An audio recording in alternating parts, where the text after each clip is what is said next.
15 shocking cases, each more disturbing than the last. In this chilling compilation, we dive into the twisted minds behind some of the most cold-blooded and unexpected crimes you've never imagined. From trusted professionals turned deadly to murderous masterminds hiding in plain sight. These stories will leave you questioning everything you thought you knew about the people around you.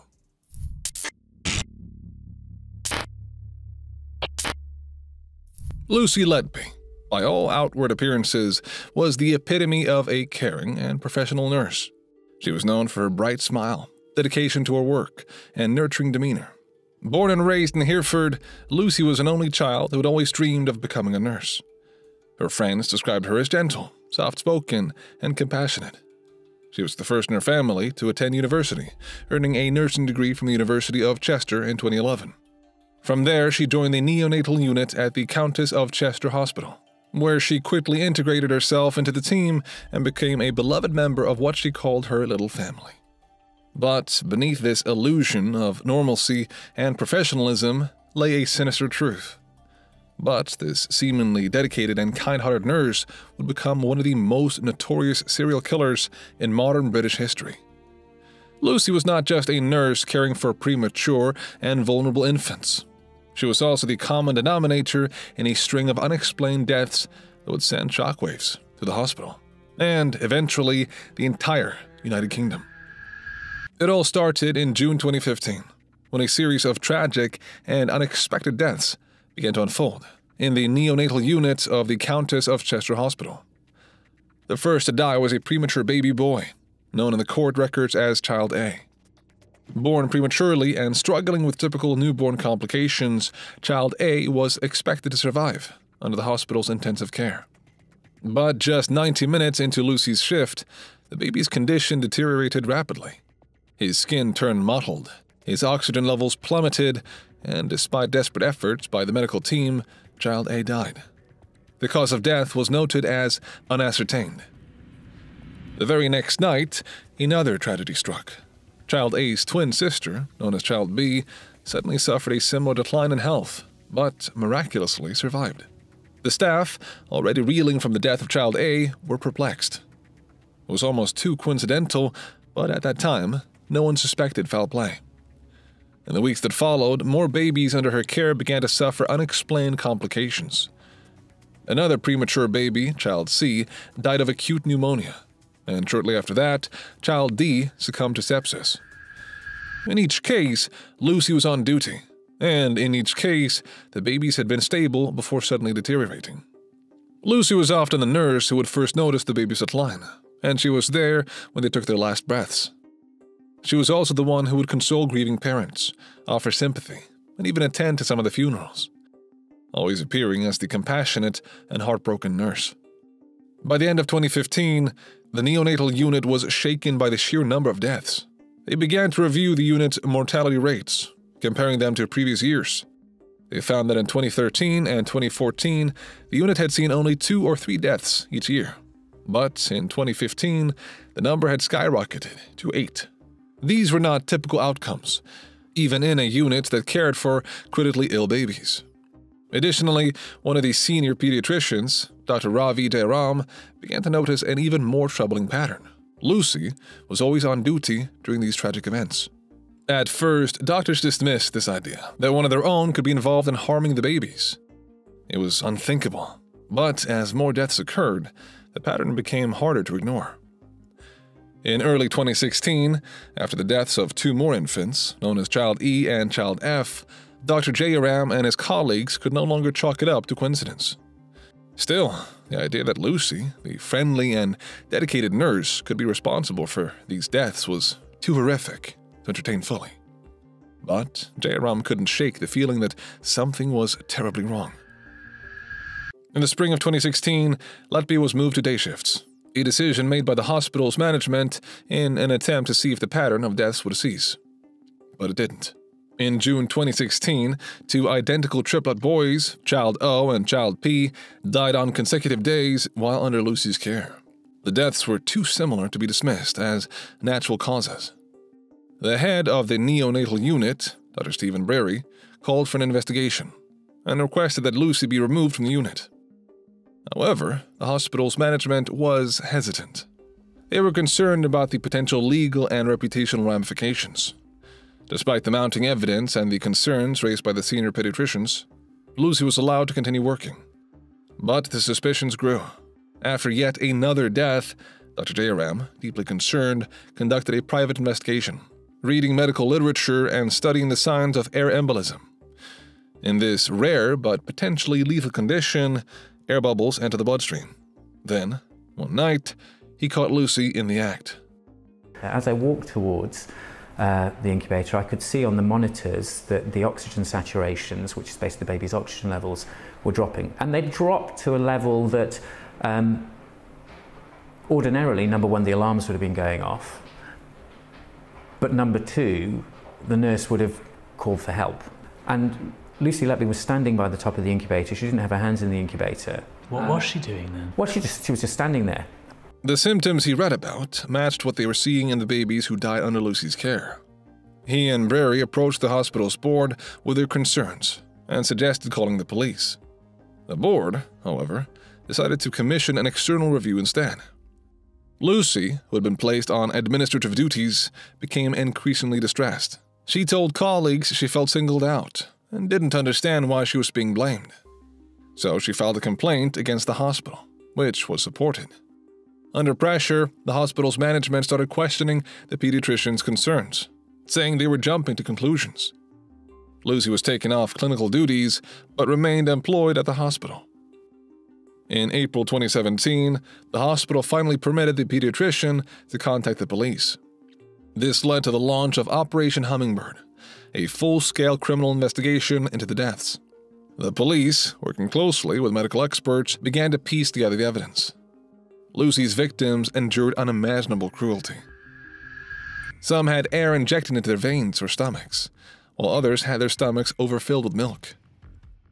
Those who survived were poisoned with insulin, leaving them to suffer terribly. Lucy was subsequently arrested in July 2018. After being released on bail, she was rearrested in June 2019 as the inquiry expanded. Finally, on November 11, 2020, she was arrested for a third time and formally charged with multiple counts of murder and attempted murder, marking the point when her actions would be fully revealed. During the search of her home, they found handwritten notes where Lucy had scrawled disturbing statements like, "I am evil. I did this." Although she claimed these were the anguished writings of someone who felt unfairly blamed, the notes were damning. "I don't deserve to live," she writes. "I killed them on purpose because I'm not good enough to care for them. I'll never have children or marry. I'll never know what it's like to have a family." Then, in capital letters, she writes, "I'm evil. I did this." Lucy went to trial at Manchester Crown Court, accused of the murders of 7 babies and the attempted murder of 10 others in October 2022. Her trial would only conclude 10 months later, in 2023, making it one of the longest and most closely followed in British legal history. The prosecution detailed how Lucy had been the common factor in the deaths of the babies. They described her as a constant, malevolent presence on the neonatal unit, using her position of trust to harm the very children she was supposed to protect. Adding to the disturbing nature of the case, the prosecution revealed that she had searched for the families of several infant victims on Facebook, often on the anniversaries of their babies' deaths and even on Christmas Day. She searched for these families 31 times during the year the deaths occurred, with some searches happening within minutes of each other, which the prosecution likened to hunting for grief. In total, she searched for 11 affected families. Lucy claimed that these searches were out of general curiosity and that she was always on her phone. However, the prosecution highlighted that during that same year, she had conducted 2,287 other searches, further casting doubt on her explanation. The defense argued that she was a scapegoat for hospitals struggling with systemic failures and overworked staff. They suggested that the deaths were tragic but natural, and the result of the baby's extreme vulnerability. Lucy herself took the stand, insisting on her innocence, describing how the accusations had devastated her life. She claimed that the notes found in her home were written out of despair, not confession. But the court was unconvinced. After months of testimony and deliberation, Lucy was found guilty on all charges. You murdered 7 babies and attempted to murder 6 others. In the case of one of them, trying on separate occasions 2 weeks apart to murder her. She was sentenced to life in prison, making her only the 4th woman in UK history to be condemned to die behind bars. Lucy Letby, on each of the 7 offences of murder and the 7 offences of attempted murder, I sentence you to imprisonment for life. Because the seriousness of your offences is exceptionally high, I direct that the early release provisions do not apply. The order of the court, therefore, is a whole life order on each and every offence, and you will spend the rest of your life in prison.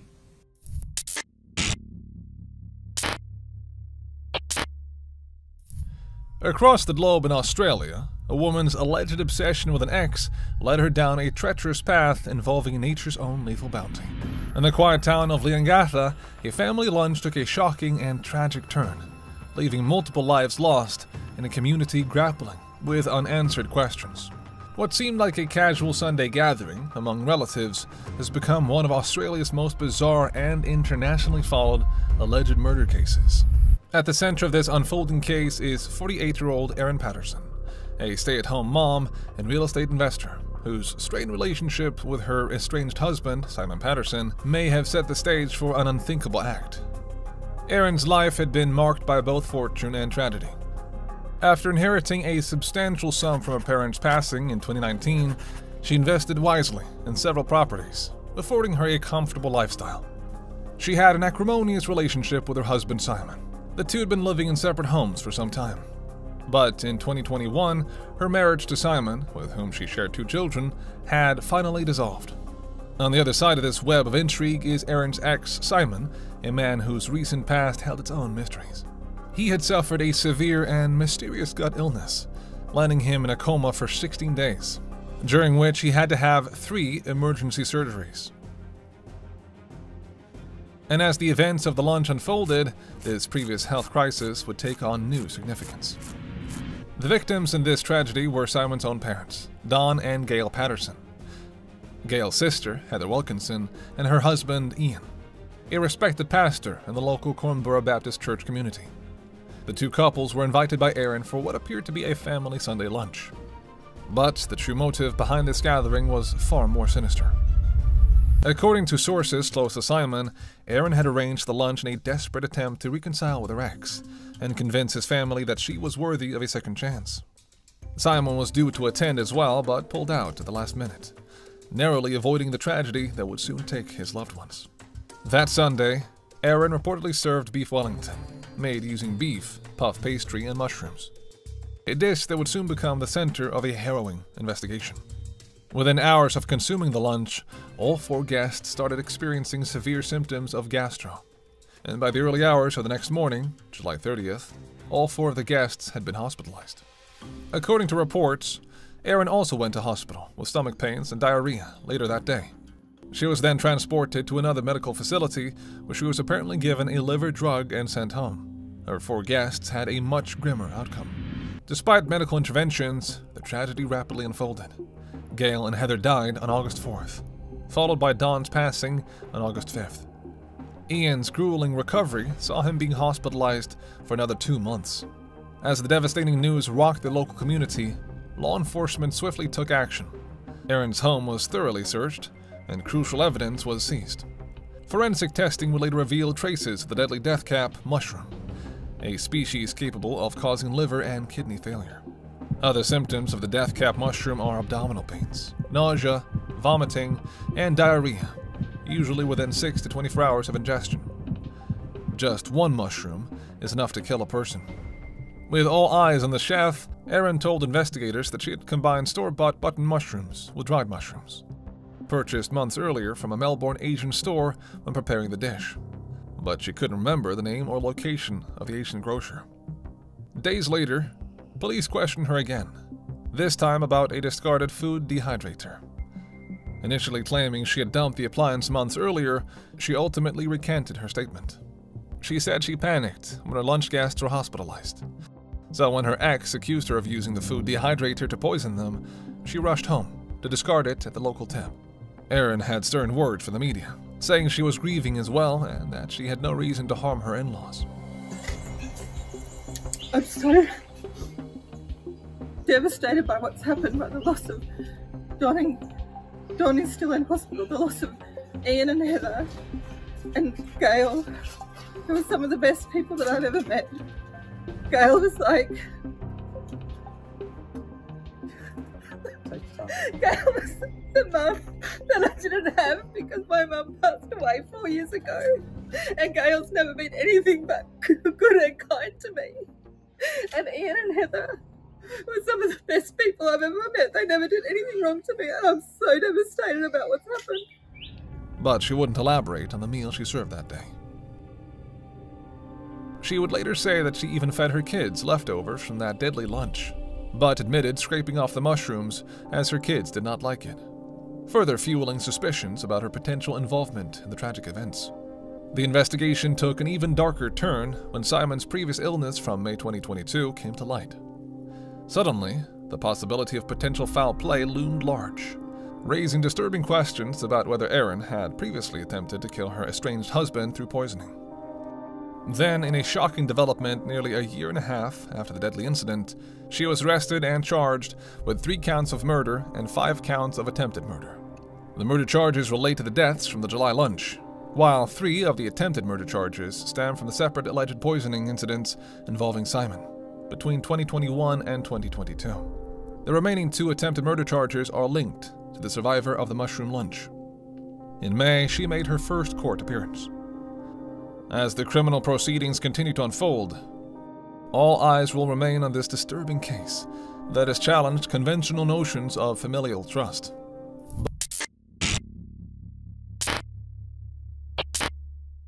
In the summer of 2022, a 15-year-old girl from Riverside began talking to someone she thought was a 17-year-old boy on Instagram.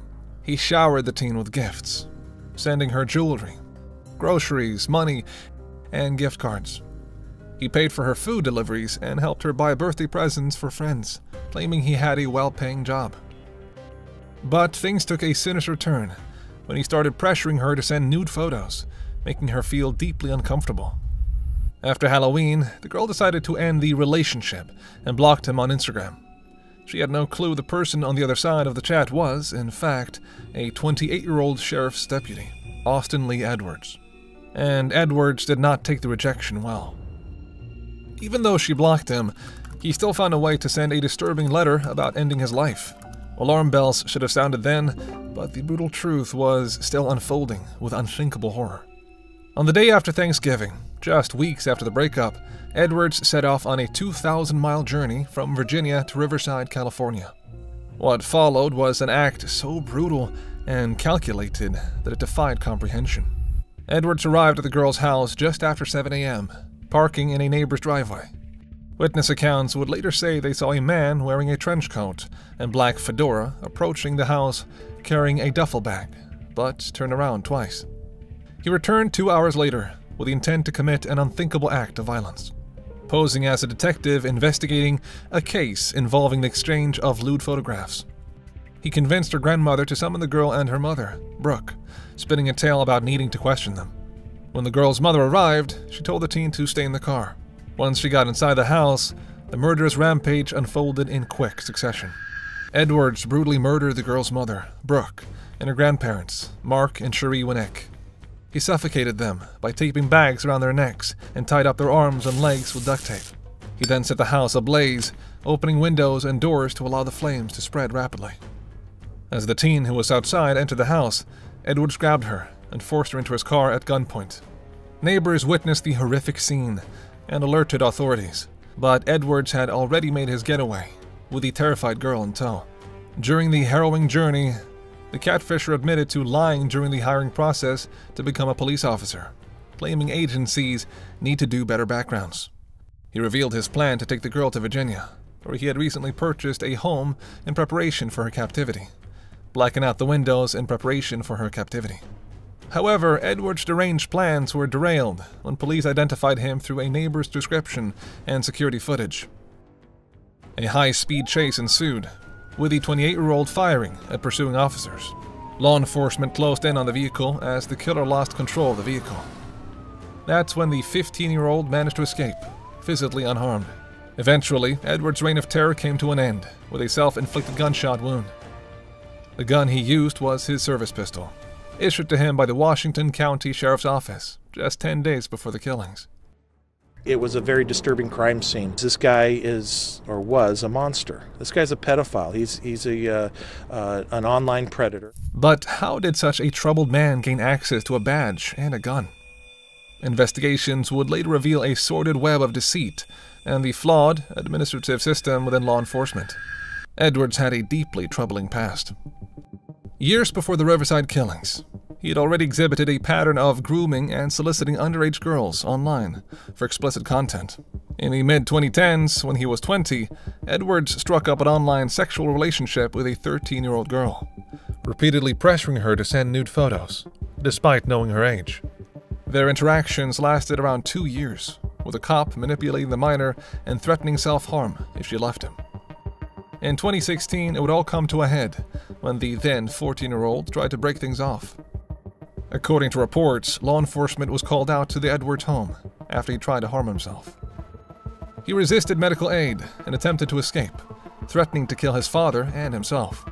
An emergency custody order was issued, resulting in Edwards being admitted to a psychiatric facility. His gun license was also revoked as a result. Despite this incident, Edwards never disclosed it to the Virginia State Police during his hiring process. The agency claimed to have conducted a thorough background check, including a fingerprint-based criminal history examination, psychological testing, and a pre-employment polygraph. But in a staggering lapse, both the Virginia State Police and the Washington County Sheriff's Office failed to uncover the court order during background checks.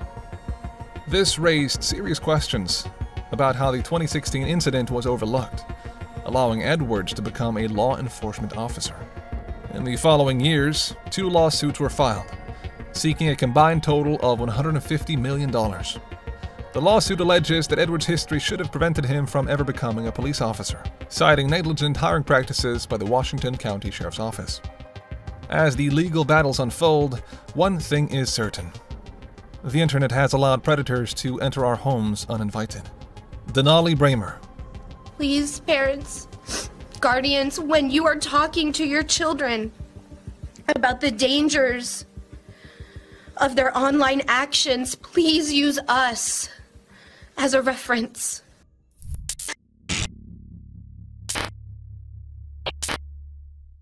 At just 18 years old, Denali Brehmer thought her dreams had come true when she met Tyler, a charismatic, self-made millionaire, online in the fall of 2018. Swept up in his tales of lavish riches and promises of a life in luxury, Brehmer felt hard for the mysterious stranger's online persona. But the shocking truth? Tyler was really 21-year-old Darin Schilmiller, a sadistic catfishing predator who had seduced the teen in order to manipulate her into committing the unthinkable. Unlike his fake persona, Schilmiller was broke, unemployed, and lived in his grandparents' basement in the small town of New Salisbury, Indiana. He was known in the town as an extremely shy loner with a very disturbing secret. The 21-year-old had an unmistakable obsession with obtaining explicit images of minors and infants. He persistently solicited mothers for illicit photos of their children, even using fake online dating profiles to dupe them. She said at one point, using the name Austin, Schilmiller confessed, quote, "I have a problem I want to tell someone and I don't know how." And he then asked for pictures, she said, of her daughters during diaper changes, as a condition of revealing the secret. Law enforcement had previously investigated Schilmiller for these predilections in 2018, but no charges were ever filed. No one could have predicted what evil would brew beneath the surface during those years he escaped consequences. As their online communications intensified over months, an unspeakable murder-for-hire conspiracy was hatched. Schilmiller began grooming Brehmer to do the unthinkable, carry out a brutal sexual assault and killing, that he could orchestrate from afar. The depraved offer? A staggering $9 million payday for her if she produced videos and photos documenting the entire grisly act for his viewing pleasure. But who could possibly be sacrificed for such a perverse fantasy? The answer came from within Brehmer's closest circle. Her best friend and confidant, 19-year-old Cynthia C.C. Hoffman. Hoffman had a bubbly personality and was described as someone who desperately wanted to feel a sense of belonging. According to her family, she went above and beyond to be a good friend, because having a strong social circle was extremely important to her. Intellectually, Hoffman operated at a 7th grade level, but proved herself to be extremely capable and hardworking. After high school, she attended a program focused on students with cognitive disabilities, transitioning from high school to community life. Her ultimate goals were to get her driver's license and have her father's old car as her own. But her trusting nature made her vulnerable to those who did not have her best interests at heart. Like Tyler, who believed Hoffman's trusting nature could easily be exploited, making her the ideal target for his sick scheme. But could Brehmer really be persuaded to betray someone so vulnerable for the promise of millions from a stranger she never met? Tragically, the answer is yes. In the weeks between May and early June 2019, she had recruited 4 young accomplices to assist with carrying out the carefully orchestrated murder. Her 19-year-old boyfriend, Caleb Leyland, 16-year-old Caden McIntosh, and 2 unnamed juveniles. The lucrative payout was an irresistible lure, with each co-conspirator promised $500,000 for their part. With the twisted blueprint in place, the next phase was luring Hoffman to her death. That day, Brehmer and McIntosh used Leyland's car to pick up the unsuspecting Hoffman from her home under the guise of a hike to the Thunderbird Falls. But the group's true intentions were as dark as the secluded trail they would soon lead their trusting friend down. The 3 ventured off the main path, following a route along the Eklutna River bank until they reached a clearing. It was there that the premeditated betrayal was unleashed when the pair violently turned on Hoffman. They bound her hands and feet with duct tape and wrapped tape around her head to muffle any screams. Then, using Brehmer's gun, McIntosh fired a fatal bullet into the back of Hoffman's skull. Her body was then dumped into the river. Even more shocking, Brehmer was texting and sending real-time videos and photographs of the harrowing events to Tyler. While Hoffman suffered unimaginable anguish in her final moments, Schilmiller was receiving a live-stream snuff film 4,000 miles away. In the hours after Hoffman's murder, attempts to cover their tracks were already underway. Brehmer concocted a fake story about dropping Hoffman off safely at a park in Anchorage and sent texts from Hoffman's phone to mislead the victim's concerned family. The pair then drove elsewhere to destroy the evidence. They burned everything from her phone to the murder weapon and bloodstained clothes. Then Brehmer deleted her damning communications with Tyler from her phone. As Hoffman's distraught father realized she never came home that night, frantic searches began. Suspicion quickly focused on Brehmer, who cunningly had been sending concerned texts to the family. As I hope she comes home safely, she's my best friend. I'm starting to get worried. I know she will come home safe. The break in the case came when Brehmer's estranged mom came forward with the information about the night the teen was killed. She said her daughter and her friend made some shocking revelations. He was very matter-of-fact about the whole thing, almost glib. When he told me about shooting Cynthia in the head and kicking her body into the water, he laughed. And I will never in my life forget that. 2 days after her murder, Hoffman's body was found along the riverbed. McIntosh quickly cracked under police interrogation, confessing to the cold-blooded murder-for-hire plot they'd all taken part in, and was arrested for first-degree murder. Brehmer admitted that McIntosh pulled the trigger, but initially denied any prior knowledge that the killing was planned. Her story rapidly unraveled, however, as investigators unearthed a shocking Snapchat video appearing to show her confessing about her role in the killing. After realizing that she had been catfished by Tyler, Brehmer later admitted to police that she had been solicited and paid by the catfisher to kill Hoffman. The final unraveling came from the most sickening source of all: the snuff films Schilmiller demanded as proof from his deadly pawns. These graphic video and photo artifacts of the murder stored on the conspirators' devices were the undoing that revealed his true identity. Hunted down and confronted, Schilmiller admitted to being Tyler all along, a deranged fantasist preying on vulnerable youth through fake identities. But even more abhorrent allegations of exploitation awaited. Evidence revealed that in the dark days after the murder, Schilmiller had blackmailed and coerced Brehmer into recording herself sexually assaulting underage girls, one as young as 8 or 9, to satisfy his sick appetite for further criminal acts. Investigators found evidence of the explicit videos shared with Schilmiller, leading to both of them being indicted on federal charges related to child pornography. As the legal systems on both state and federal levels meted out punishment over the years, the penalties were as harsh as the crime's grisly details. Brehmer, McIntosh, and Schilmiller were each condemned to 99 years behind bars for their roles in Hoffman's killing. Leyland received decades in prison as well for his part as an accomplice, plotting cold-blooded homicide purely for an obscene sum of money.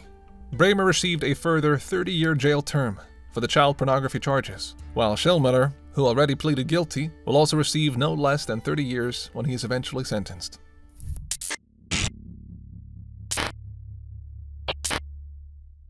In Tennessee, a bitter online feud, stoked by the fake identities and lies, exploded in fatal violence for a young couple.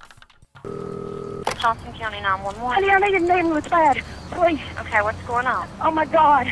There's no pulse on either one of them. They're white. They're kids. Their baby's here.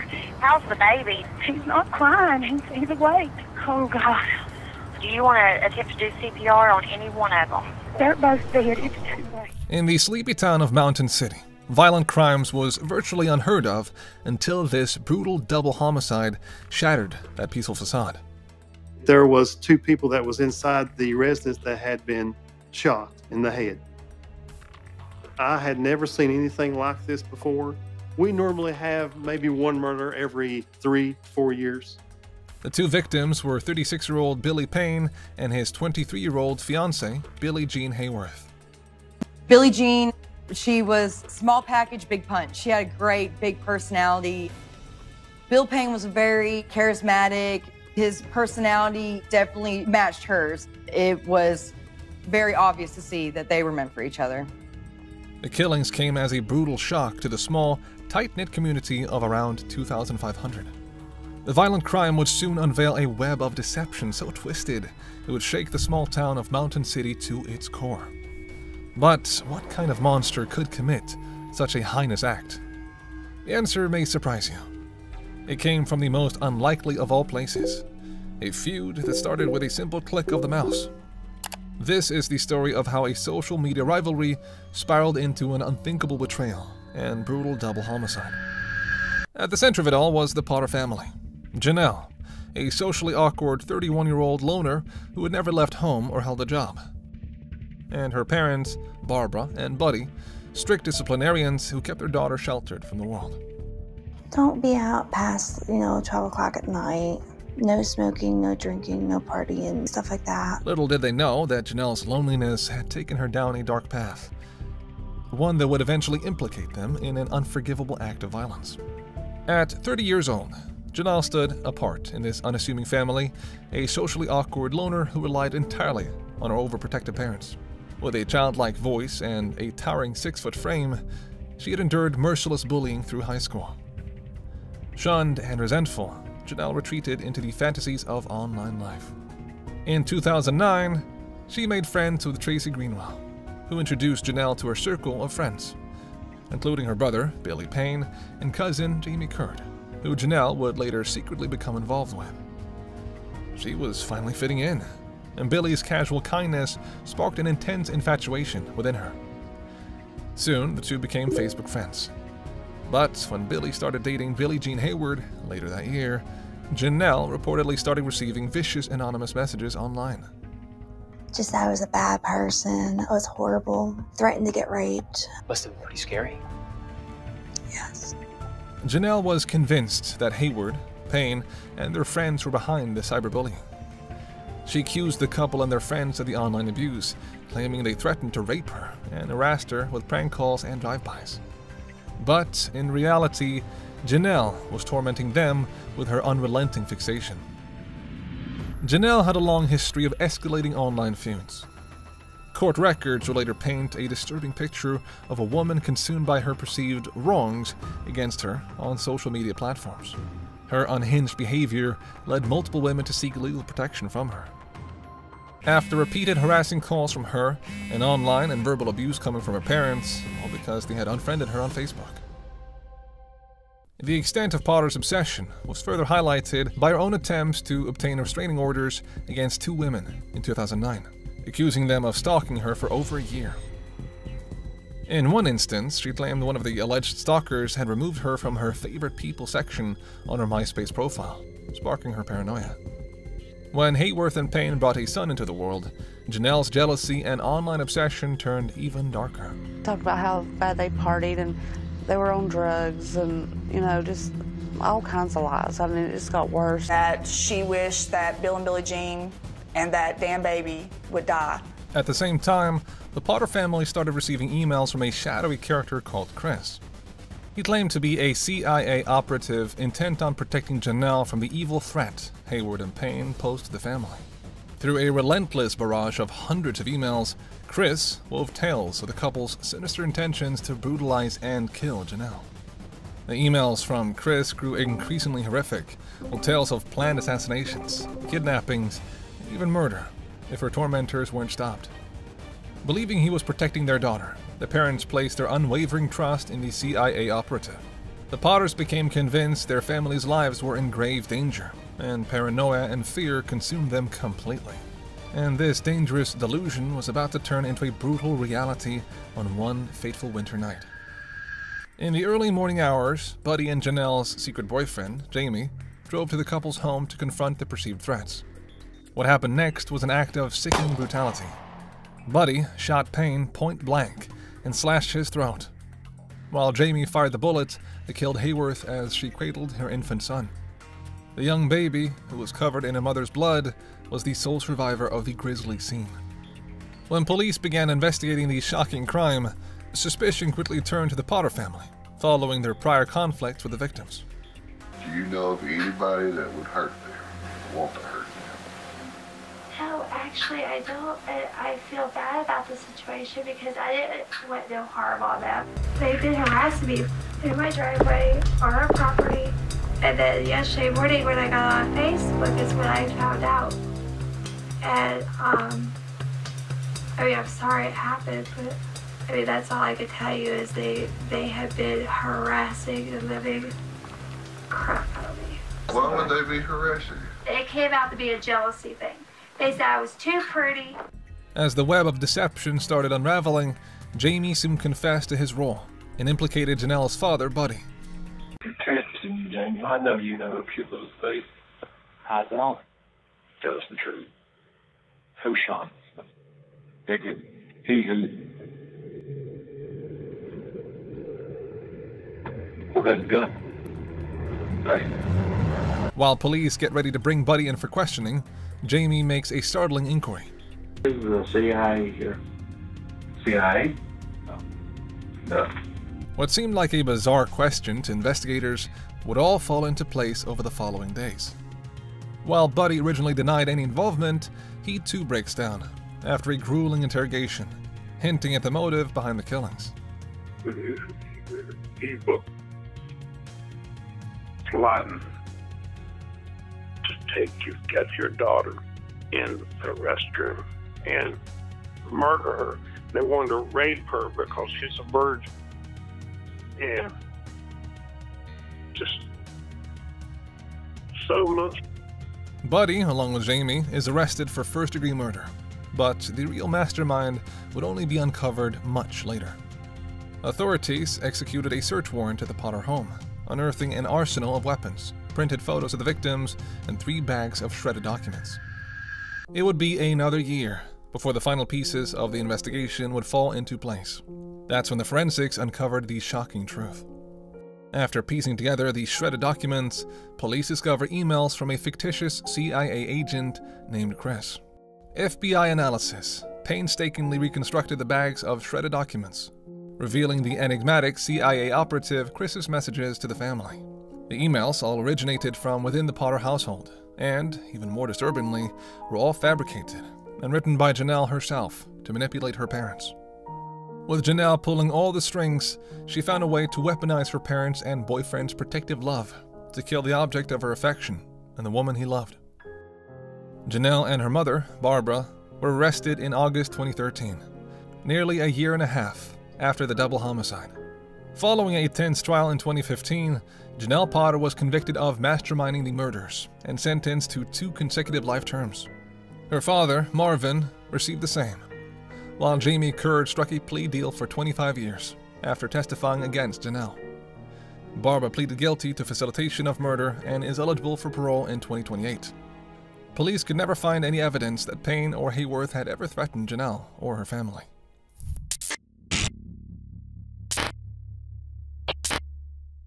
Back in the US, a self-proclaimed genius took his twisted games too far, poisoning an unsuspecting family with a heavy metal that caused unimaginable suffering.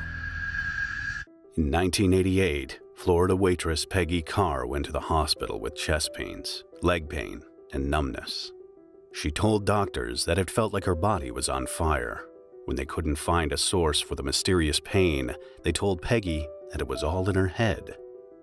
The 41-year-old lived in a mixed household with her kids, her husband Pi, and his own children from a previous marriage. Shortly after Peggy went to the hospital, her son Dwayne and stepson Travis also began feeling the mysterious symptoms. At last, doctors began to take her pain seriously. After 3 days in the hospital, the mother was feeling a bit better, but when she went home again, the symptoms abruptly worsened, sending her back to the hospital. This time, doctors noticed something new. Peggy's hair was falling out. Luckily, one of her doctors put the pieces together, and the hospital tested for thallium poisoning. Thallium is an odorless, tasteless chemical once used as rat poison, but it's so toxic that it was banned by the EPA in the 70s. By the time Peggy's test confirmed the doctor's theory, thallium had become very rare and difficult to come by in the US. Police looked to Peggy's husband as a suspect first, but Peggy Carr also had the poison in his system, along with 5 of the kids. Although they all experienced symptoms, none of them got as sick as Peggy, who had 20,000 times the normal level of thallium in her system. Shortly after returning to the hospital, the 41-year-old lost the ability to speak and slipped into a coma. On March 3, 1989, 4 months after the poisoning, Peggy was taken off of life support. Her son Dwayne and stepson Travis were also in the hospital, Dwayne for 2 months and Travis for 6. Investigators continued to look into how an entire 6-person family was dosed with a rare and restricted poison. Police tested everything in and around the Carr household and found traces of the poison in Coca-Cola bottles inside the home. The FBI also identified tiny tool marks on the bottles, showing that they had been tampered with. When they asked the family who had purchased the Coke, nobody knew. Everyone had just assumed that someone else brought it home. Usually, the family bought Pepsi. The presence of thallium in the Coke explained why Peggy became so much sicker than the rest of her family. When her symptoms first appeared, she had tried to settle her stomach by drinking even more of the carbonated beverage. The Coca-Cola company hadn't received any other reports of their product being tampered with, so investigators knew this was a targeted attack. Police canvassed the neighbors. Of the 50 people they interviewed, nobody could think of a reason that the Carrs would have been poisoned, except the family's next-door neighbor, a man named George Trepal. When police asked Trepal why anyone would want to poison Peggy, he promptly replied, "Someone must have wanted them to move out of the neighborhood." Trepal's tone struck the police as odd. When investigators asked newly widowed Pi about his neighbor, they unearthed a long history of animosity. The Carrs lived in a rural neighborhood in Alturas, Florida, without many close neighbors and lots of distance between houses. However, they still had run-ins with George Trepal and his wife, Diana. Diana frequently complained about the noise from the Carr household. The family had barking dogs and 2 rambunctious teens who liked to ride their four-wheelers across neighboring properties. In March 1988, a year before Peggy died, George complained to a local zoning board that Pye was building a living space for his daughter and granddaughter in the garage without a permit. Pye was fined. In July of the same year, he got an anonymous letter in the mail. It was typewritten on a post-it and read, "You and your so-called family have 2 weeks to move out of Florida, or else you all die. This is no joke." Pye shrugged the note off as a prank. Then, in October, Diana came over and screamed at the family about their music being too loud. When the family ignored her shouting, Diana allegedly screamed, "You won't get away with this. This isn't over." 2 days after that encounter, Peggy Carr was poisoned. Once they knew about the escalating run-ins with neighbors, police began digging into the Trepal's background. They learned that the couple was highly intelligent and members of Mensa, a group that requires its members' IQs to be in the top 2% of the population. Although Diana had a background in chemistry, police focused their investigation more on George. He fit the profile the FBI put together, an extremely intelligent white male who was outwardly passive and avoided direct confrontations. George had told the police that he wasn't home during the daytime and had no access to the Carr's home, but that was untrue. George also told police that he had never heard of thallium, but police found that he had been arrested in the 70s for running a meth lab. One of the ingredients he had used to cook meth? Thallium. During their spare time, George and Diana ran murder mystery weekends through Mensa. These weekends involved the two of them staging homicides and inviting their guests to try and solve the mystery. A month after Peggy died of thallium poisoning, George wrote the following in an information package given to his murder mystery guests. When a death threat appears on the doorstep, prudent people throw out all their food and watch what they eat. Hardly anyone dies from magic. Most items on the doorstep are just a neighbor's way of saying, "I don't like you. Move or else." Detective Susan Gorick of the Polk County Sheriff's Department went undercover to try to get more information from George. Gorick joined the suspect's Mensa group, pretending to be in the middle of a divorce and looking for friends. She managed to befriend George. Gorick later reported that every conversation she had with the suspect affirmed her belief that he was guilty. But for months, she could only find circumstantial evidence. At one point, George told Gorick that she should poison her husband to get what she wanted in her divorce. He also said to her that he had a history of dosing friends and strangers with hallucinogens as a prank. Once, the undercover investigator saw an Agatha Christie novel titled The Pale Horse in George's home. In that book, the murderer kills his victim using thallium. Gorick also learned that George's home wine setup included a device to recap bottles. The case finally broke when Diana got a new job in Florida. The couple decided to move, and Gorick offered to rent the Trepal's house when they were gone. As soon as she had the keys, police searched the house. Among other secret rooms, they found a soundproof room in the basement of the Sebring home and equipment for use in torture and bondage. The rooms were searched and tested for blood and other bodily fluids, but none were detected. However, they had seemingly just been completed. Along with a wide variety of other chemicals, they found what they were looking for: a bottle containing thallium in the garage. Oh yeah, somebody got poisoned next door. That might not be a lot to you, but it's a lot to me. Oh well, sorry. They said they never caught the person that did it, and it really frightened me. How fast can you got me? It seems they're really interested in me. I really don't know what's going on. Now, something just isn't falling into place here. I hope I'm not a prime suspect. That could be Nancy. Yeah, I would imagine. Police finally arrested George Trepal. Diana was livid and had to be restrained, but George himself was relatively calm. In their search of the couple's new house, police found a binder titled General Poison Guide. The photocopied pages inside included information on the use of thallium as a poison. They were covered in George's fingerprints. He was charged with 15 counts, including the murder of Peggy Carr, the attempted murder of her husband and children, poisoning food or water, and product tampering. The accused lawyers pointed out that the evidence in the case was purely circumstantial. They even went so far as to point out that Diana could have carried out the thallium poisoning. She also hated the neighbors and had equal access to the poison. But in the end, the evidence, though circumstantial, was overwhelming enough that the jury found George Trepal guilty on all 15 counts. He was sentenced to death in 1991. Trepal has maintained his innocence for 30 years. Defenders maintain that the evidence against him was too circumstantial to warrant an execution. They also find it suspicious that police conveniently found poison in their lead suspect's garage after pursuing him relentlessly for over a year. Others maintain that Trepal's unique knowledge and experience with thallium, which is generally rare, can't possibly be a coincidence. To them, based on this evidence, the jury's decision made sense.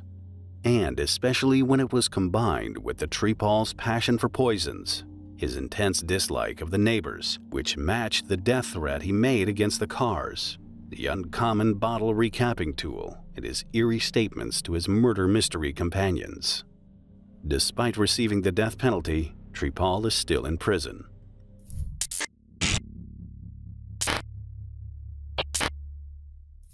Jennifer Hall. A string of sudden deaths, a hospital in panic mode, and one woman stands at the center of it all. Jennifer Hall wasn't always the person shrouded in suspicion and criminal allegations. Born and raised in Shawnee, Kansas, Jennifer had a seemingly ordinary childhood, at least on the surface. As a teenager, her life took a turn when she left public school and was homeschooled through high school.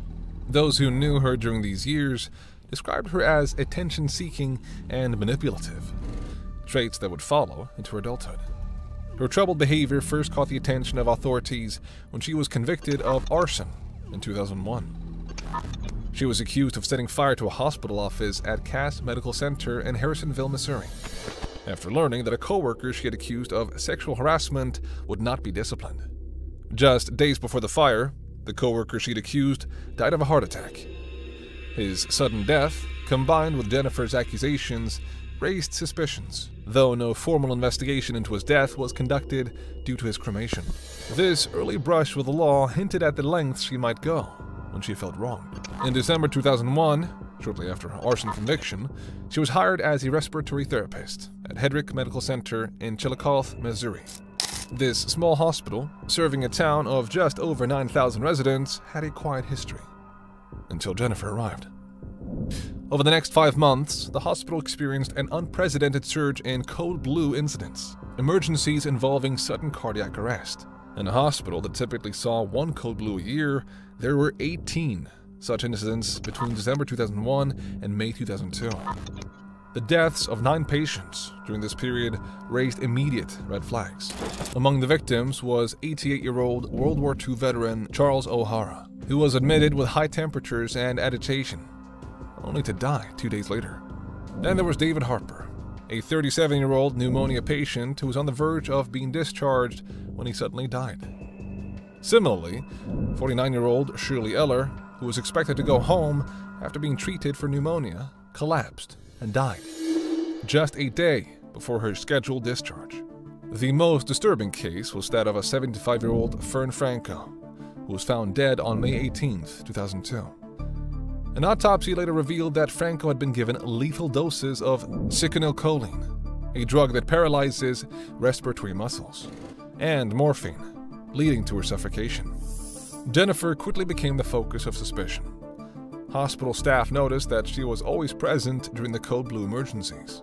Some even described how she seemed to relish the chaos of these critical moments. The fact that the number of cardiac arrest incidents dropped back to normal after she was placed on administrative leave only intensified these suspicions. Despite the circumstantial evidence, there was no concrete proof that she was responsible for administering the fatal drugs. As a respiratory therapist, she did not have direct access to the medications found in Franco's system, which made it challenging to pin the blame on her. However, Jen's history, including her arson conviction and the troubling coincidence of her proximity to the patients who died, made her a prime suspect. Wary of the potential scandal, hospital officials did not immediately launch a criminal investigation. Instead, they placed her on admin leave, citing her criminal background as the reason rather than the spike in patient deaths. Her MO was chillingly straightforward. Exploit her position as a healthcare worker to gain access to vulnerable patients, then administer lethal doses of drugs that would cause sudden respiratory failure. The fact that these patients were already in fragile health made their deaths seem, at first glance, like unfortunate but natural occurrences. Despite the mounting suspicions, the case against her stalled for nearly 2 decades. The lack of evidence and the hospital's initial reluctance to pursue a criminal investigation allowed Jennifer to remain free. On top of that, the wrongful death lawsuits filed by the victims' families in 2010 were dismissed by the Missouri Supreme Court in 2019, further delaying any resolution. It wasn't until 2019 when a veteran detective took a renewed interest in the case that momentum began to build. The detective re-examined the details of Jennifer's life and the deaths at Hedrick Medical Center, looking for anything that had been missed. Jennifer was eventually linked to Fern Franco's murder, primarily through circumstantial evidence and medical findings. Franco's autopsy revealed lethal doses of sicanylcholine and morphine, drugs she was not prescribed. Investigators also noted that Jennifer was present during all of these suspicious code blue incidents at the hospital. Further scrutiny of Jennifer's behavior and the dramatic spike in code blue cases while she was on duty strengthened the suspicion that she had indeed administered the fatal drugs. In 2022, Jennifer was finally arrested, 20 years after the code blue deaths. She was charged with first-degree murder in the death of Fern Franco, though authorities continue to investigate her potential involvement in the other suspicious deaths. Jennifer's life after Hedrick Medical Center was marked by continued turmoil.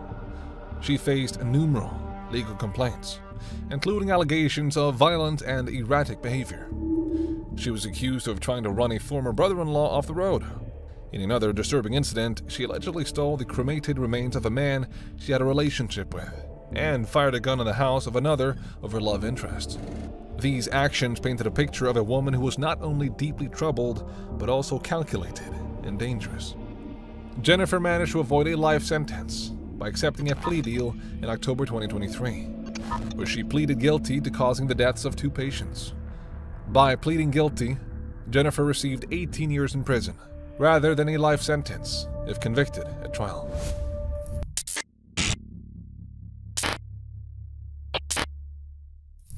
Dr. Reynaldo Ortiz was the kind of doctor you'd want in the operating room. Experienced, steady, and in control. He was not the type of man you would expect to be at the center of a medical murder investigation. But behind the polished surface of his medical career, Ortiz was a man with demons.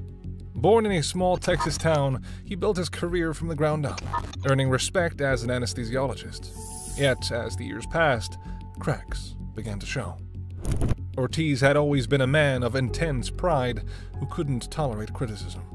Colleagues described him as brilliant, but volatile, quick to anger when surgeries didn't go as planned, and always looking for someone else to blame. Outside the hospital, his personal life was even darker. He had been arrested multiple times for assaulting his partners. The first significant incident happened in 1995, when he was arrested for assault, causing bodily injury to his spouse. This was no minor dispute. Court records showed that Ortiz's violent behavior had caused physical harm to his wife, foreshadowing his lack of impulse control and violent tendencies that would later surface in far more terrifying ways. But Ortiz didn't stop there. A decade later, in 2005, another woman in his life, a second partner, filed for an emergency protective order against him. Despite this growing list of red flags, Ortiz continued to practice medicine without serious professional consequences. Then, in 2014, the spiral continued. Ortiz was arrested again, this time for domestic violence against yet another partner. But that year, it wasn't only his partner who suffered from his violent tendencies. In a fit of rage after a domestic dispute, Ortiz shot his neighbor's dog with a pellet gun. The neighbor had merely helped Ortiz's ex-girlfriend move out, and the dog became collateral damage in his uncontrolled fury. Ortiz was convicted of misdemeanor animal cruelty, a conviction that hinted at a disturbing lack of empathy. These incidents painted a picture of an increasingly dangerous man. His history of violence toward his partners, and even animals, demonstrated that Ortiz had a dark side, one that manifested whenever he felt powerless or challenged. But despite this record, Ortiz could maintain his medical license until he tried to renew in 2018. That's when the Texas Medical Board reprimanded him for failing to report his criminal charges. But this did nothing to stop him. Instead, the reprimand may have only deepened his resentment and sense of persecution, setting the stage for what would come next. By 2020, Ortiz's problems weren't confined to his personal life. In the professional sphere, his life was also unraveling.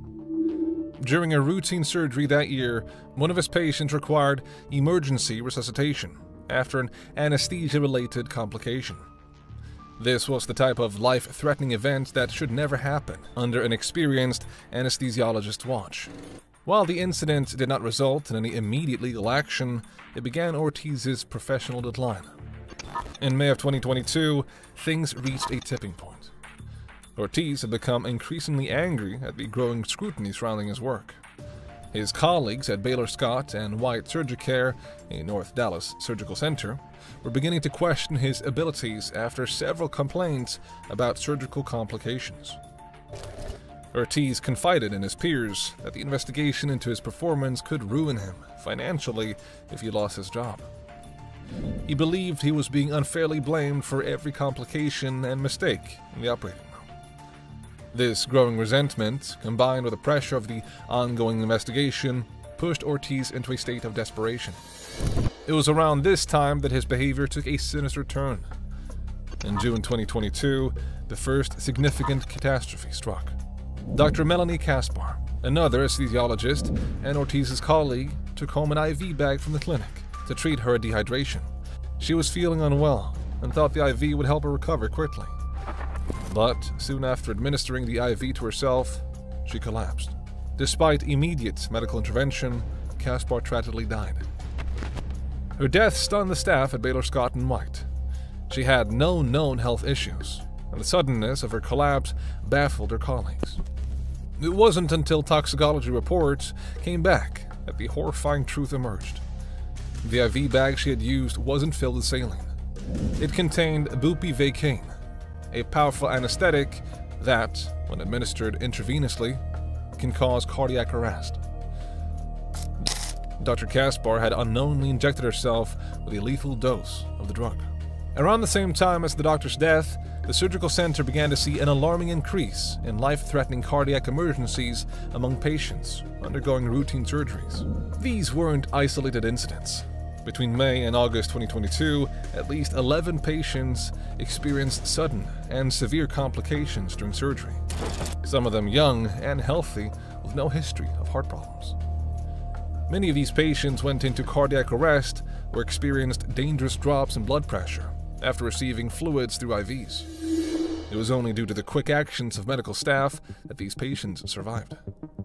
In one such case, a 39-year-old woman undergoing a routine procedure suddenly went into cardiac arrest after an IV was administered. Her heart stopped beating on the operating table, and doctors had to perform emergency resuscitation to save her life.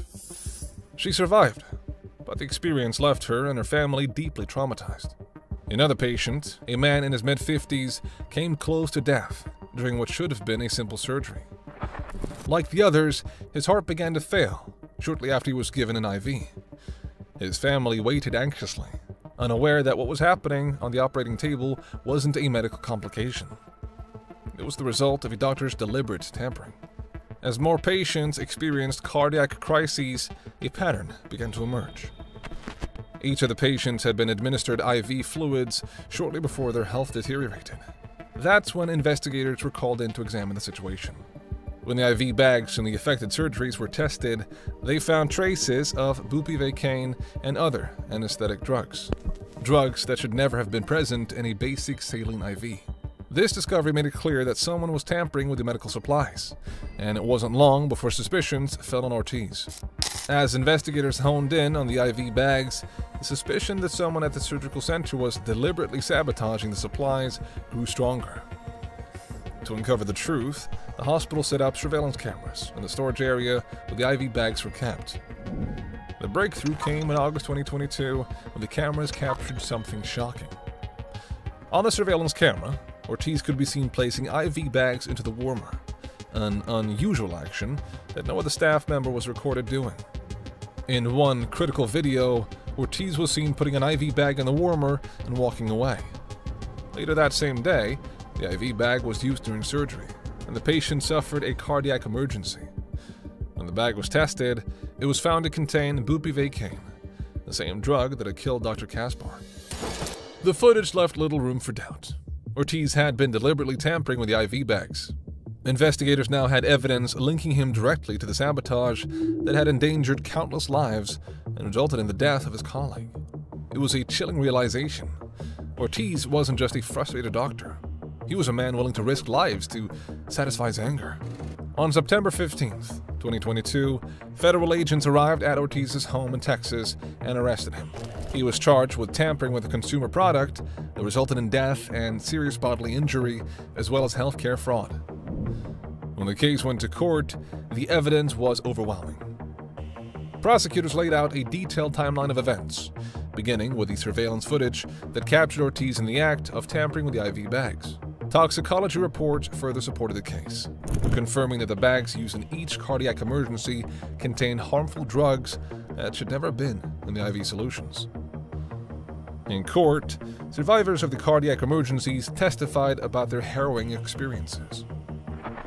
One patient described the moment her heart stopped during surgery, her world going black as doctors rushed in to save her life. She recounted waking up in the ICU, confused and terrified, only to learn later that she had been the victim of medical sabotage. Another patient spoke of the emotional toll the incident had taken on his family, who had come close to losing him during a simple procedure that should have been routine. Dr. Kaspar's family also took the stand, sharing their grief over the sudden and senseless loss of a beloved wife and mother. The courtroom was filled with tension as they described the shock of learning that their loved one had been killed not by chance, but by the deliberate actions of a trusted colleague. In late 2023, the jury returned to its verdict. Dr. Reynaldo Ortiz was found guilty of tampering with a consumer product, resulting in death, as well as multiple counts of tampering that caused serious bodily injury. The evidence was overwhelming, and the jury did not doubt that Ortiz had knowingly and willfully put lives in danger. Ortiz was sentenced to life in prison, without the possibility of parole. His medical license was also revoked, ensuring that he would never again have the opportunity to harm another person.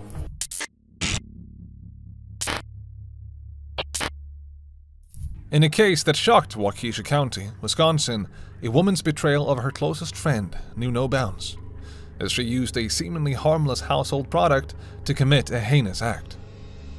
When police responded to a call in Pewaukee in October 2018, they encountered a scene that initially seemed to be a tragic but unremarkable suicide. 61-year-old Lynn Hernan was found unresponsive, surrounded by crushed pills and medication bottles. All signs pointed to Hernan intentionally ending her own life by overdosing on drugs. However, as the investigation pressed on, a far more disturbing reality came into focus. One of deliberate homicide by an unlikely weapon and perpetrator. Hernan had spent most of her working years as a hairdresser in Wisconsin. Never married and without children, she lived alone as her health drastically declined in her later years. Hernan suffered from lung disease, high blood pressure, and severe gastrointestinal issues that frequently landed her in the hospital. The mounting medical issues took a mental toll, and Hernan became depressed, withdrawing from friends and visitors. It was against this backdrop of Hernan's loneliness and fading independence that her close friend's daughter, Jessie Krasuski, entered the picture and stepped up as Hernan's full-time carer. But Krasuski was far from a saint. She had just recently been released from prison after serving an 8-year sentence for identity fraud and forgery. She started assisting Hernan with daily tasks and soon had power of attorney to pay her bills, a trusted friend during a vulnerable time. However, unbeknownst to Hernan, her caregiver had far darker intentions brewing. Over a 2-year period, the caregiver had systematically siphoned nearly $300,000 from Hernan's accounts. This large-scale theft set the stage for an even more sinister plot. Krasuski's decision that a longtime friend was worth more dead than alive. On October 3rd, 2018, the caregiver called the police saying she found Hernan dead in her recliner. Initial suspicion fell on the myriad medications Hernan took, and her death was initially ruled an accidental overdose. 5 months after the crime, Krasuski approached police to get finality on the case of Hernan's death, painting herself as a concerned caregiver. I just want to know, because they kind of weren't sure. We didn't know if it was a suicide or if it was something medical. She was in the hospital shortly before. She'd been sick for years. We really weren't sure, if this is something, because the doctors could never figure out what was going on. Mm-hmm. So it was frustrating, and she had literally probably 10 boxes of medical documents. Okay. And, we just didn't know. And, I know what state she was in and where she was at, but I didn't. It's kind of frustrating because I was there all the time taking care of her. I'm the one who took her to the doctor. I'm the one who did everything.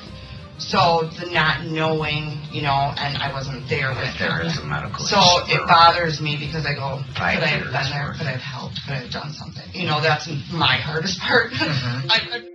But toxicology results would later raise new questions when it revealed a lethal level of tetrahydrozoline in Hernan's system, the active ingredient in over-the-counter eye drops like Vicine.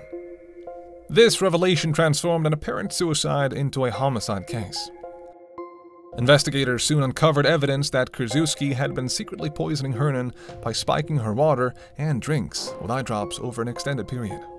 What was initially dismissed as a tragic accidental death was now a calculated, premeditated homicide. In June 2021, nearly 3 years after Hernan's death, Krasuski was arrested and charged with first-degree intentional homicide and 2 counts of felony theft from her victim. As the case made its way to trial in the fall of 2023 in Waukesha County, conflicting stories played out in the prosecution and defense arguments. At first, she denied any role in the death. You're going to see almost 2 timelines. As I prepared for this, I kept seeing almost 2 timelines emerging. There's certainly a factual, bare-bones timeline of theft, murder, and more theft. But there's this almost overlaid timeline of all of the defendant's lies and deceit on top of that bare-bones timeline. That's a little bit tricky to go through and process, but let's start it. Hernan a water bottle containing 6 bottles of Vicine eye drops to help her commit suicide. The defense argued that Krasuski would have disposed of the water bottle if she really intended to kill Hernan. They also stated that Hernan regularly drank vodka mixed with eye drops and had 25 to 30 prescription pills in her system when she died. According to the complaint, crushed medication was found near Hernan's body, but no eye drop bottles were present at the scene. Prosecutors argued that PDF documents found on the defendant's phone related to different types of poisonings, like household poisonings and cyanide poisonings. When detectives asked if she knew the eye drops would kill the victim, she said she was sickened because she knew they could be fatal. However, court records show the caregiver did not spend that day worried about Hernan. Instead, she opened a credit card in the victim's name on the same morning she died and bought a new flat-screen TV. Records further reveal that over the course of several years, Krasuski had slowly stolen nearly $300,000 from Hernan's accounts through a pattern of fund transfers, cashed checks, and other fraudulent tactics. The illicit money trail showed the funds were spent on luxury goods, vacations, and feeding a gambling habit, all while leveraging the immense trust Hernan had placed in her caregiver. The alleged motif took on an even more pronounced tone when it was discovered that not only was Krasuski draining Hernan's life savings, but she also stood to inherit a significant portion of the victim's remaining estate. The caregiver had been named as a beneficiary in Hernan's will, along with just one other person. The case took a bizarre turn when an envelope containing 37 pages of handwritten letters and documents was received by a friend of the accused, who turned it over to the police. According to prosecutors, the documents were written by Krasuski on the back of her trial notes, giving directions to her friend on how to impersonate Hernan and fabricate materials. and submit them to the court. Ultimately, the jury sided with the prosecution's version of events, convicting her on all counts on November 2023. 4 months later, she was sentenced to life in prison with a possibility of parole after 30 years, plus 10 additional years for the theft charges. Krzyzewski continues to maintain her innocence and plans to appeal the convictions.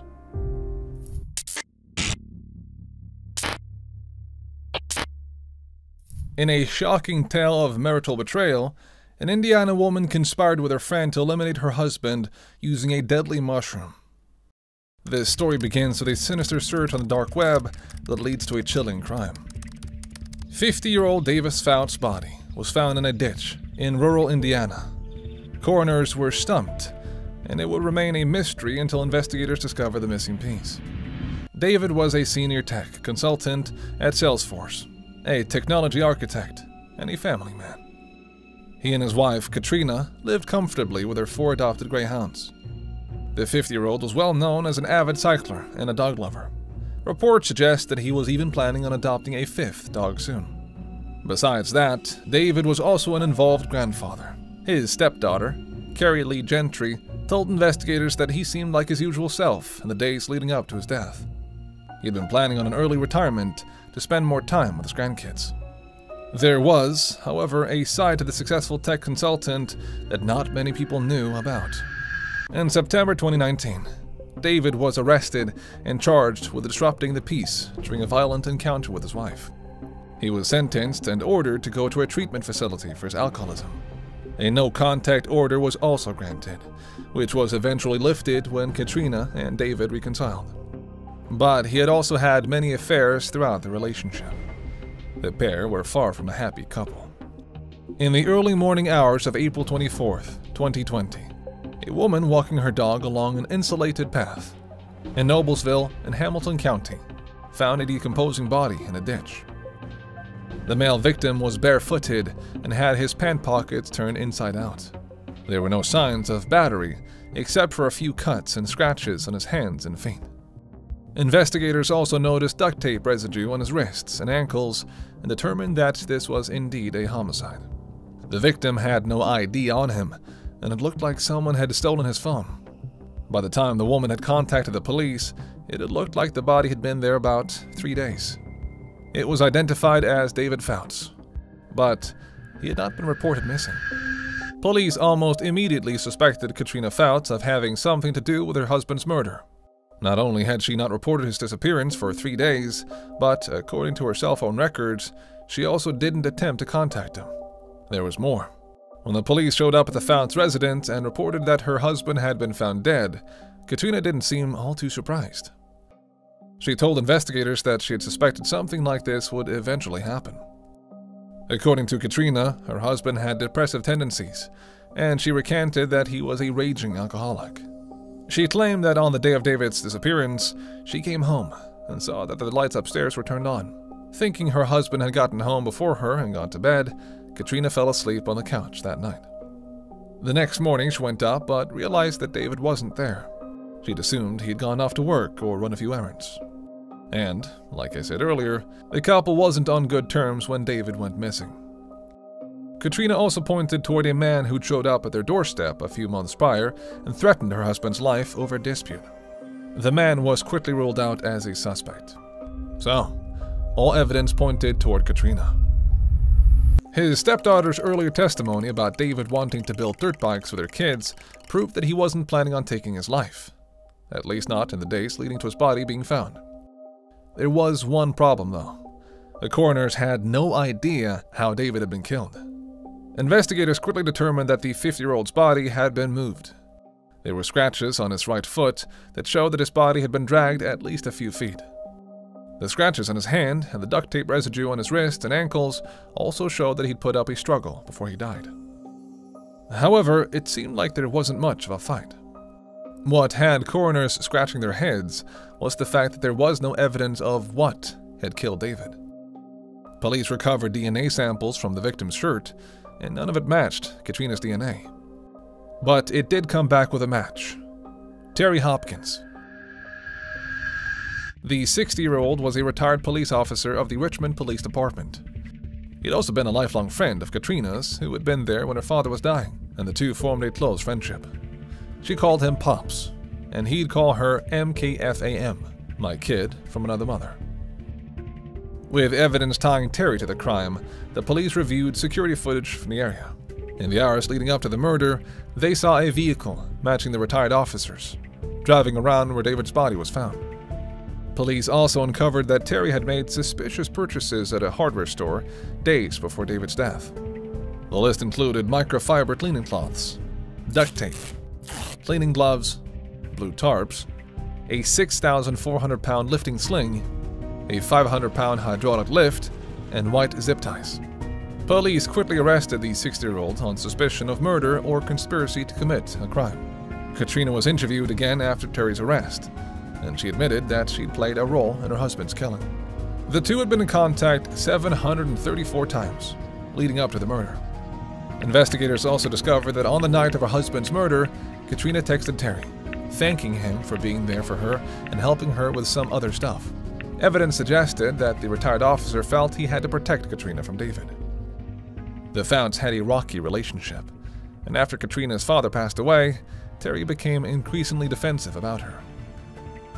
When the woman confided in him about David's violent behavior, he felt like something had to be done. But neither revealed what had been used to kill David Fount. With Katrina admitting to playing a role in her husband's murder, police now had a search warrant for her possessions, including her phone. And it would be the missing piece. She had searched the dark web multiple times on how to evade arrest for murder, how to pass a lie detector test, and laws that exonerate her from murder. Police also discovered a screenshot on her phone of the properties of leucocybe a poisonous mushroom that could, even in small doses, cause death. The mushroom causes allergy-like reactions in the human body, including dry heaving, respiratory distress, slowed heartbeat, and excessive sweating. If left untreated, anyone who injects the poisonous mushroom could be dead in a few hours. With the new evidence, coroners re-examined David's stomach contents and determined that they did contain mushroom remains. The reason why they couldn't piece this together initially was that muscarine, the mushroom toxin, has a half-life of about 8 hours. In the 72 hours since David's body had been found, there were no traces of the toxin in his body. Katrina and Terry were arrested in September 2020 for committing a murder, conspiracy to commit murder, falsifying evidence, and failure to report a corpse. Their trial began 2 years later, in April of 2022. In the meanwhile, people from all over Indiana poured in their theories for David Fount's murder. Many suspected Terry and Katrina of having an affair. However, investigators ruled out that possibility. Some suggested that his wife was hoping to cash in on David's money before he left her, since the two were on the verge of a divorce. Others suggested that Katrina had had enough of David's abuse and snapped. This was, however, disproved by the prosecution, who determined that Katrina and Terry had meticulously planned David's murder. A jury found Katrina not guilty of murder. However, she was guilty of conspiracy to commit a crime and failure to report a corpse. A judge sentenced her to 34 years in prison. Katrina's lawyers tried to appeal the verdict, claiming that there wasn't enough evidence to tie her to the case. They appealed for a lesser sentence. The appellate court granted her appeal, and a retrial is set to take place. Terry died in February 2022 while awaiting trial. The true motive has never been discovered.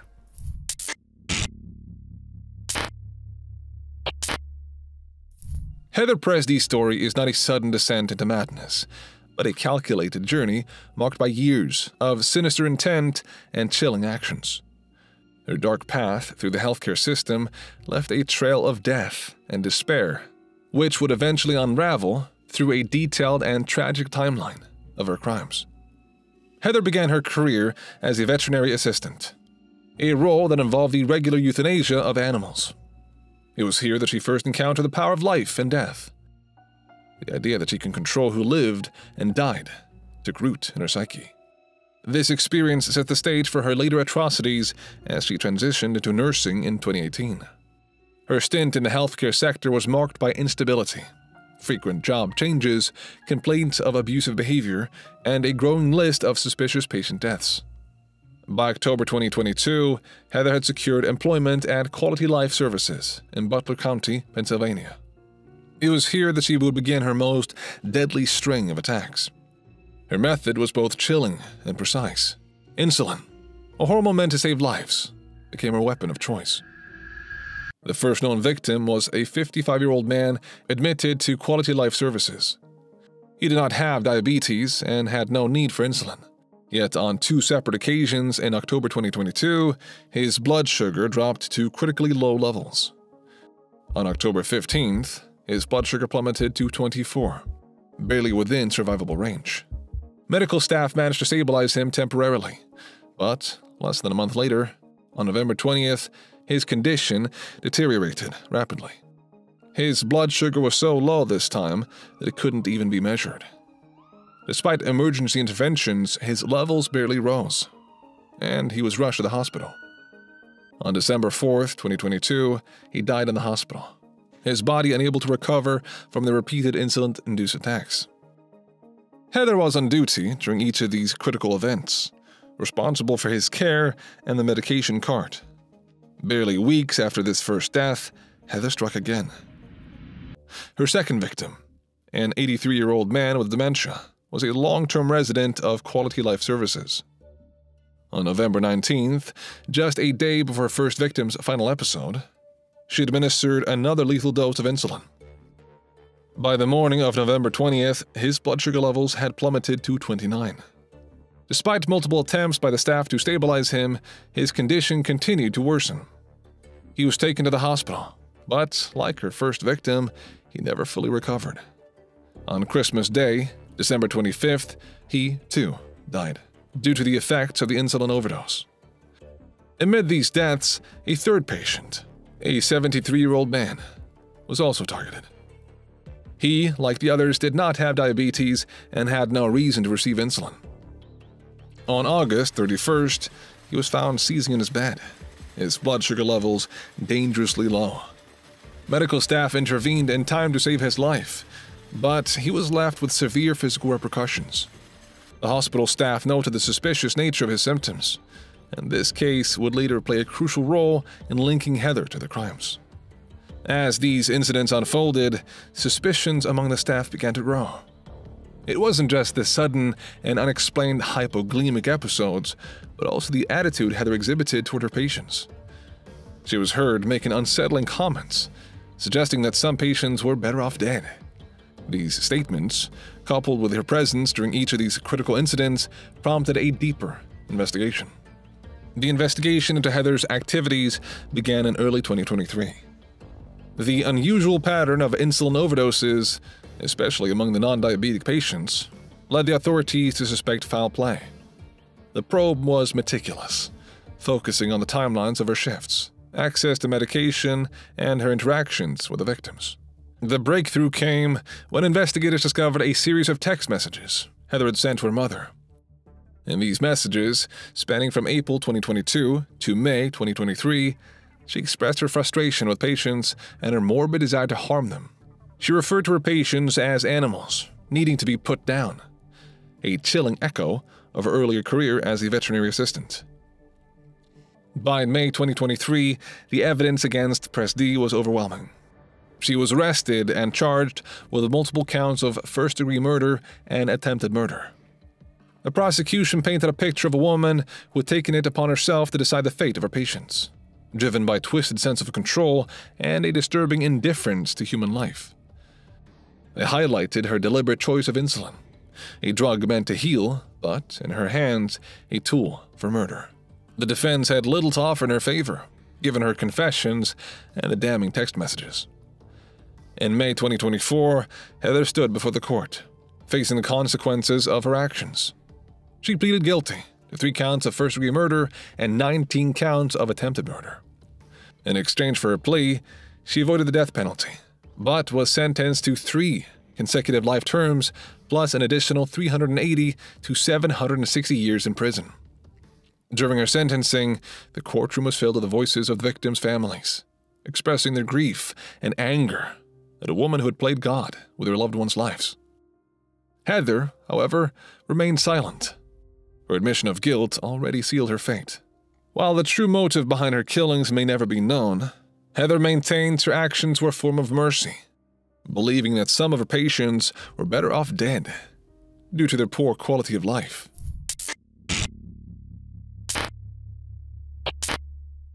Daniel Robinson was a brilliant 24-year-old hydrogeologist who vanished without a trace in the Arizona desert in 2021. Did the young man go on a spiritual quest? Or did his work make him a target for desert property developers? Daniel should have had the world at his feet. The bright young geologist had defied the odds, excelling academically and professionally despite being born with a physical disability. With a groundbreaking career studying the mysteries of the Earth, his future shone as bright as the desert sun he spent his days under. But one morning, everything changed. Daniel headed off to a remote worksite outside Phoenix as usual. Then he just disappeared.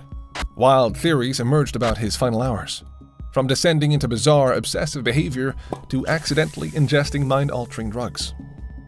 Daniel had never allowed his physical differences to define him, despite being born with only one fully developed arm. From a young age, he had embraced challenges head-on, excelling in academics, sports, and music with a tenacity that inspired all who knew him. After graduating with honors, his career was just taking flight, and his future burned as bright as the desert sun overhead. But on June 23, 2021, that future was abruptly extinguished. He had forged a career as a geologist and was employed by Matrix New World Engineering in Phoenix in 2019. As a hydrogeologist, his job entailed testing the water and collecting samples from well points. This meant he often met with representatives from companies wanting to drill wells. That morning, he was set to meet with Ken Elliott from Weber Water Resources at a well point in Buckeye, Phoenix. According to Ken's initial police report, Daniel arrived on the site at 9 a.m. The two had never met, but Elliott noticed strange behavior that morning.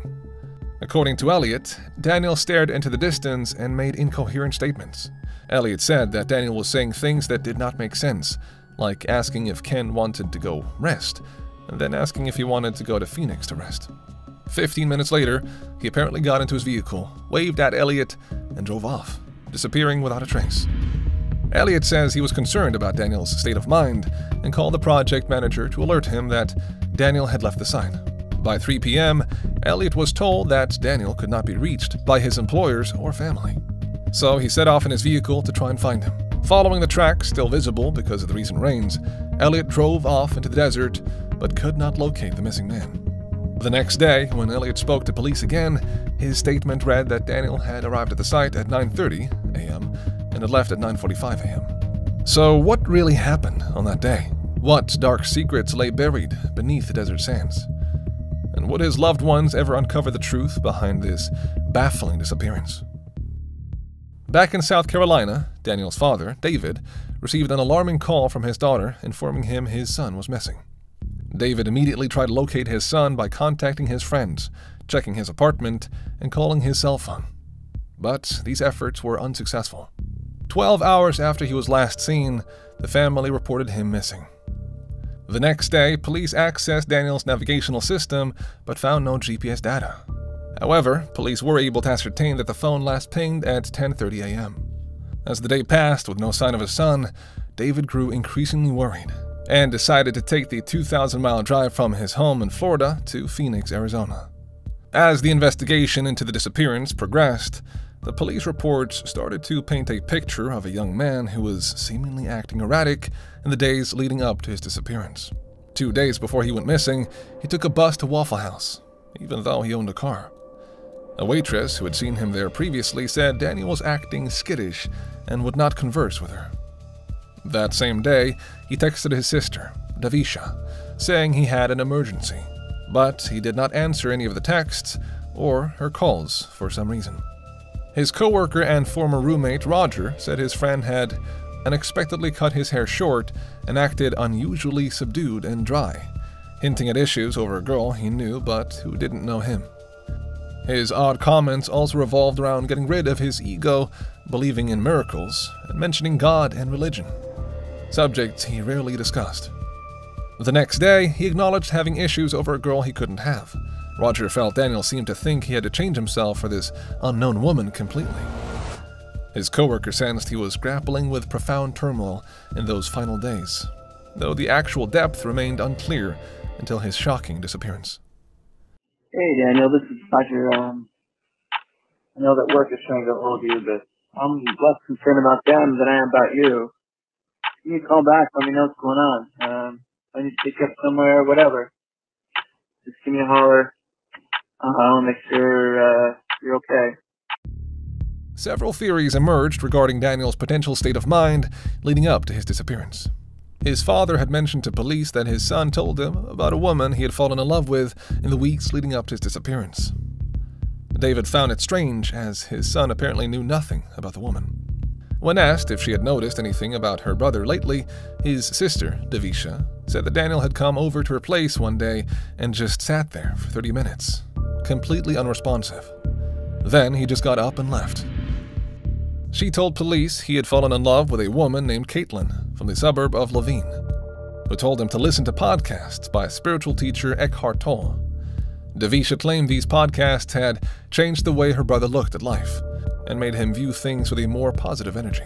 Investigations finally revealed details about Daniel's alleged relationship with Caitlin, to whom he had delivered groceries while working a side hustle for Instacart. According to the report, the two had a brief encounter on Sunday, June 13th, when she and a friend invited him inside to hang out while they were drinking. But she denied any sort of relationship between the two of them. However, his reported fixation on Caitlin and the unsettling final text he had yet to send her suggested a possible decline in his mental well-being. Caitlin told police that Daniel's behavior towards her became increasingly creepy, with him showing up at her house uninvited and repeatedly texting her. I'm outside of your place. Please stop doing that. I'm not even home. This is not okay. I guess it's not. Not you guess. I've told you it is not okay and to not come to my home unannounced. 7 days after his encounter with Caitlin, he told her he loved her. She had explicitly told him to stop contacting her, but he sent her one final text the day before his disappearance. The world can get better, but I'll have to take all the time I can, or we can, whatever to name it. I'll either see you again or never see you again. 18 hours later, Daniel vanished without a trace. His Instagram photos had all been deleted as well. 3 days after his son went missing, police finally launched an aerial and ground search in the vicinity of his job site. But the search involving cadaver dogs and drones came back without any joy. The following search for the young man only happened a week and a half later. Not feeling like the Buckeye police were doing enough to find his son, David started recruiting volunteers to search the Sonoran Desert. I started my grassroots search around July 3rd, 2021. And I want to tell you, thank you to all the people who worked tirelessly out there in that desert with me in the 118-degree weather. I really appreciate you guys. Like I said, thank you so much for being out there with me. A lot of times pray when we, before we go out to search, because we are a family out there in the search. And I really want to thank everybody who's been out there with me. Then, after nearly a month of fruitless searching, the case took a turn on July 19th. Daniel's vehicle, a blue 2017 Jeep Renegade, had been spotted at the bottom of a 20-foot ravine, less than 3 miles away from the job site. The rancher was convinced that the Jeep had only been in that location for a short time before he discovered it. But how could that be if Daniel had been missing for over a month? According to the rancher, he had been in that ravine on July 17th looking for his cattle, but only came across the vehicle when he returned on July 19th. The rancher said the vehicle seemed too clean, which was strange since it had been in desert conditions for over a month. Also, it rained 3 times before the Jeep was found. He added that his cattle would have licked at the vehicle if they had encountered it. Furthermore, the rancher allegedly saw a work boot stuck under the vehicle's wheel, which seemed strange given the accident scene. This raised some serious concerns with the Robinsons. After an extensive aerial and ground search of the area, how was it possible that the vehicle was not spotted less than 3 miles from the job site where his car had been for the last month? The vehicle had sustained significant damage. The airbags were deployed, the windscreen was shattered, the sunroof had been kicked out, and the front-end damage was consistent with a rollover collision. Furthermore, his clothes were found near the vehicle, but his wallet, phone, and laptop were still inside the car. But no sign of blood or the missing hydrogeologist. 2 black socks, One Adidas and one Nike were found. A matching Nike sock was found about 3 miles from the scene. Several unopened water bottles were also found in the car. If Daniel headed into the 115-degree desert sun, surely he would have taken some water. Buckeye police ruled out foul play, but David remained convinced something more sinister was at play. Is that, his theory is that my son maybe had a severe head injury. That explains why he probably shredded all his clothing off. He also told me that he also believed that my son walked out in the desert undressed because he wanted to be away from his family and his friends, and he most likely wanted to go join the monastery and become a monk. Unsatisfied with the police department's case handling, David hired private investigator Jeff McGrath to examine the evidence. McGrath's findings, however, contradicted the initial police report. Well, the damage to the vehicle, it didn't match the area that the vehicle was found in. It had some damage along the driver's side that is unexplainable by the detectives. It also had some intruding damage into the windshield that didn't match anything in the area as well. Plus, I also had the airbag control module report that tells me what that vehicle was doing 5 seconds before the airbags deployed and what was going on with that vehicle since the airbags deployed. And what does that tell you? It tells us that the vehicle traveled another 11 miles after the airbags did deploy on that vehicle. It also tells us there were 46 additional ignition cycles on the vehicle after the airbags came out, and that the report says the vehicle was traveling about 30 miles an hour for 5 seconds prior to its final rest, or airbag deployment, I should say. And that's not possible in the area where the vehicle was found. McGrath's investigation suggested inconsistencies in the evidence, leading him to theorize that the crash scene might have been staged. Additionally, the data showed that the vehicle had traveled 11 miles after the airbags were triggered, raising suspicions that the initial crash may have occurred elsewhere before ending up in the ravine. If the Jeep was found less than 3 miles from his job site, how did that account for the 11 miles clocked on the odometer after the airbags were deployed? His findings directly contradicted the Buckeye Police Department's conclusion that the vehicle had sped up as if trying to jump the ravine and then attempted to drive up the other side of the ravine, rolling over and accounting for the damage. Furthermore, red paint was found on the front bumper of the vehicle, although there were no traces of paint in that area. However, a web sleuth who interviewed David and McGrath previously used Google Maps of the job site to raise an interesting theory, which could account for the red paint transfer on the car. The main entrance gate to the site. I didn't see it when I came here looking, because I was looking for something else. Now, that's the picture. So let's go back to the map. I'm not lying. I called David right away and I told him, you know, there's red paint on the main gate. He said, what? I said, David, if I were you, I'd go back out there and examine that gate with your eyes to be sure that the gate had not been modified in any way, shape, or form. As the initial search effort unfolded, significant discrepancies emerged between the private investigator's assessment and the police department's interpretation of the evidence, adding layers of mystery to this puzzling disappearance. Meanwhile, Buckeye police managed to extract the data from Daniel's cell phone, which paints a picture of the geologist's interactions before he disappeared. Hey Daniel, this is Ken with Rebel Water Resources. I'm out here at Trillium off of Sun Valley Parkway. I'm waiting on fuel. I think it's going to be a while. He was all the way over at Fort McDowell here at 6 o'clock this morning, so I just wanted to give you a heads up. It's, I don't want you to come all the way out here and just sit and wait. But I was going to give you a heads up when you're about an hour away from being ready to go and stuff. But if you can, just give me a call when you get a chance. The last call he made was to Ken at 9:28, but his call was never answered. The phone records also showed the exchange of texts from his sister and brother on the day before he went missing. It's an emergency. Hey, I called. Are you okay? Seriously, are you okay? Hey, I'm getting worried. I'm not mad, just confused. I had a bad dream a few days ago, but I didn't tell. Daniel, please be safe. I love you. Please answer. I'm sorry. Daniel? Hey, so I'm sure by now you know Davisha told me about tonight. You don't have to talk about anything right now. But can you please call me tomorrow at some point? Can you do me a favor and maybe acknowledge this message? You worried me a bit, and I just want to see if I can help you in any way. Love you. His recent phone search history also tells the story of a man who's going through something. Should I call her? Love changed me. Delete Instagram account. Shooting tempeh. I'm okay to do things I hate. While David is adamant that his son was not suffering from any type of mental health problems, the exchanges appear to be concerning to the family.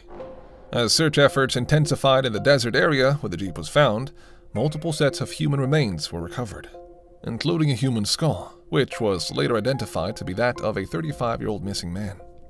You can see behind me we did identify, they were human leg bones, human femurs. We found a couple femurs and we found hip bone. At this point, the medical examiners confirmed it, and we don't know whose it is, but that'll be in the days to come. But for now, we have CC Buckeye Police has taped off the scene, and we'll wait for further information. The discoveries only deepened the mystery surrounding his fate and raised more questions about the potential connection to his disappearance. Not long after the recovery of the Jeep, Buckeye Police handed over all the evidence collected to David and his PI McGrath. The Buckeye Police Department has turned the vehicle and all of the evidence over to myself, my team. So I have all the evidence. So if they're actively investigating it, they don't have any evidence or anything to really investigate other than they can come out here in the desert with us and help us. Is that customary for police to hand over evidence to a private investigator in a case like this or any other? Not at all, no. I've never seen it in my career in law enforcement or as a private investigator. Why would they do that? Did they say? They said they told me they were done with the investigation. They say now that they have an ongoing investigation. So I can only go by what they told me in person, was that they don't have a crime, therefore they don't have an investigation, so they turned everything over. However, Buckeye Police say his missing person case remains open and active. Tempe police had been dispatched to check his apartment after he went missing, but did not enter the home then. Only 2 weeks later, on July 7th, police finally entered the house. According to McGrath, there were signs that someone other than police and family had been in the house. But my investigator was able to go in there after that to actually process Daniel's apartment. And what he found during that time was that someone was in his room looking for things. They tore up the room looking for something in his bedroom part, and then they also went into his closet and he was pulling things down and looking for something. But we didn't think much of it at the time, other than that it could have been Daniel looking for something. He just tore it up looking for it, or something else was going on. We wasn't too sure.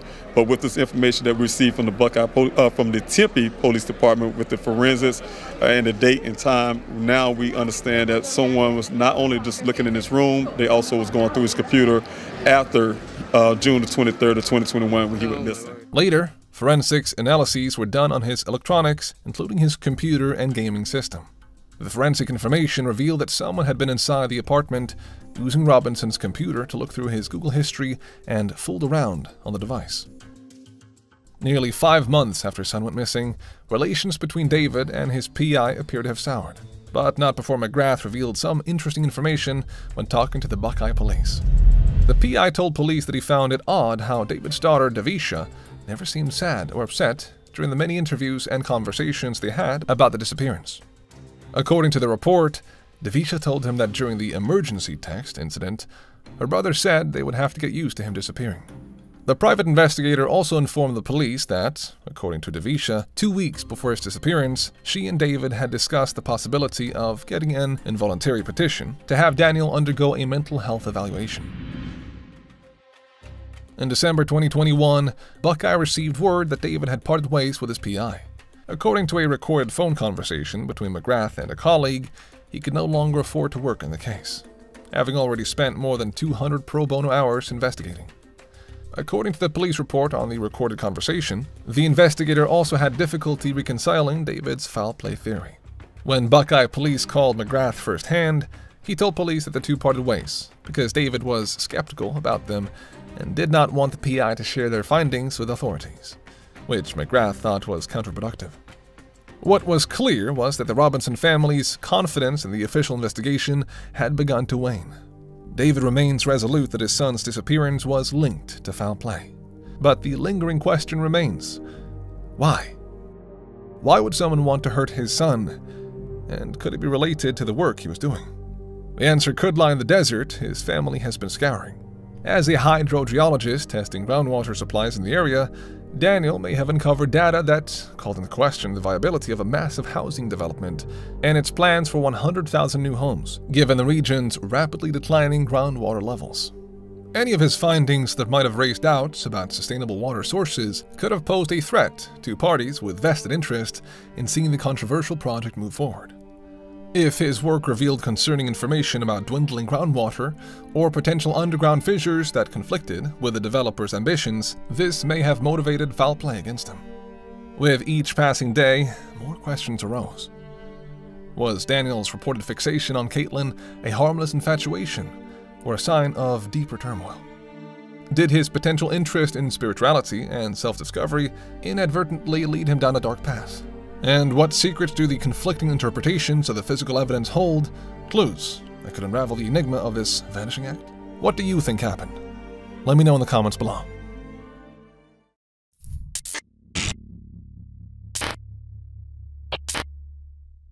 It's baffling, isn't it, when a public figure's life comes to an unexpected end and the circumstances around it remain murky, even after many, many years. One such case that stands out is that of Natalie Wood, a revered Hollywood icon. She was most known for her role in the classic film West Side Story, and her death, at the young age of 43, still remains shrouded in uncertainty. Natalie was out on a yacht with her husband, Robert Wagner. He's been eyed suspiciously since she drowned back in 1981. The cause? Still unsolved. We're gonna dive into this real-life Hollywood mystery to try and piece together what really happened. According to testimonies, this is what happened in Natalie's last 48 hours alive. On November 27, 1981, she, her 51-year-old husband Robert, and their friend Christopher Walken decided to spend some time on Robert's new yacht. It was named Splendor, a homage to Natalie's successful film Splendor in the Grass. They anchored off the Avalon coast. To get to the shore, they used a small boat called Valiant, named after one of Robert's famous roles. Despite having a good time, Natalie was uncomfortable being surrounded by water, especially with a storm brewing. I've always been terrified, still am, of water, dark water, sea water.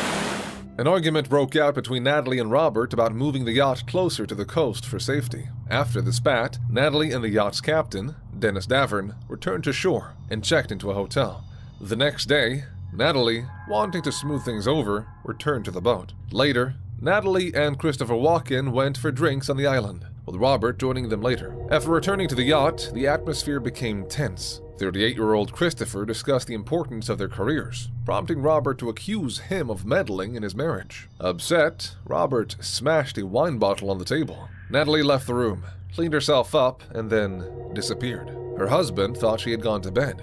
But when Robert finally decided to retire for the night, he went to his cabin expecting to find Natalie, but she was gone. He searched for her on the deck, but she was nowhere to be found. To his alarm, the small boat, the Valiant, was also missing. Now, Robert knew about Natalie's fear of water, so the idea of getting her onto the boat by herself, especially in the middle of the night, seemed unlikely. Panicked, Robert radioed the Coast Guard and then went to Doug's Harbor Reef hoping she might be there, but the place was closed. He searched the dock area but found no trace of the 43-year-old. It was around 1:30 in the morning on Sunday, November 29th, when Robert officially reported Natalie missing to the Coast Guard. Meanwhile, Captain Davern reached out to a harbor patrol, but despite their combined efforts, there were still no signs of the Hollywood star. As the night turned into early morning, the Coast Guard deployed helicopters to join the search. At about 5:30 a.m., they found the Valiant drifting past Blue Cavern Point. The boat's engine was off. The position of the oars and some scratches on the boat suggested that someone had tried to get on board. 2 hours later, the unthinkable happened. They found Natalie's body floating not far from where the Valiant was found. She had marks on her right arm, minor ones on her left wrist, her legs, left knee, and right ankle, as well as a blister on her left cheek. When her body was found, Natalie's wrist bracelet was missing, and she was in a nightgown. All of this implied that she had no plans to leave the Splendor herself. Robert and Christopher were still on the yacht when they got the devastating news. Robert, still in shock and denial, did not want to identify the body. He wanted the last memories of Natalie to be of her alive. So, Captain Darin took on the grim task. The news spread like wildfire. In a flash, Natalie's family, Hollywood, her fans, and the whole world were plunged into mourning. And then came the aftermath of the death. When Natalie's body was autopsied, the report showed that her blood alcohol content was 0.14%, a bit above California's legal driving limit of 0.10%. According to the medical examiner, that's roughly equivalent to about 7 or 8 glasses of wine. The coroner stated that the marks on Natalie's body did not suggest any physical abuse. Instead,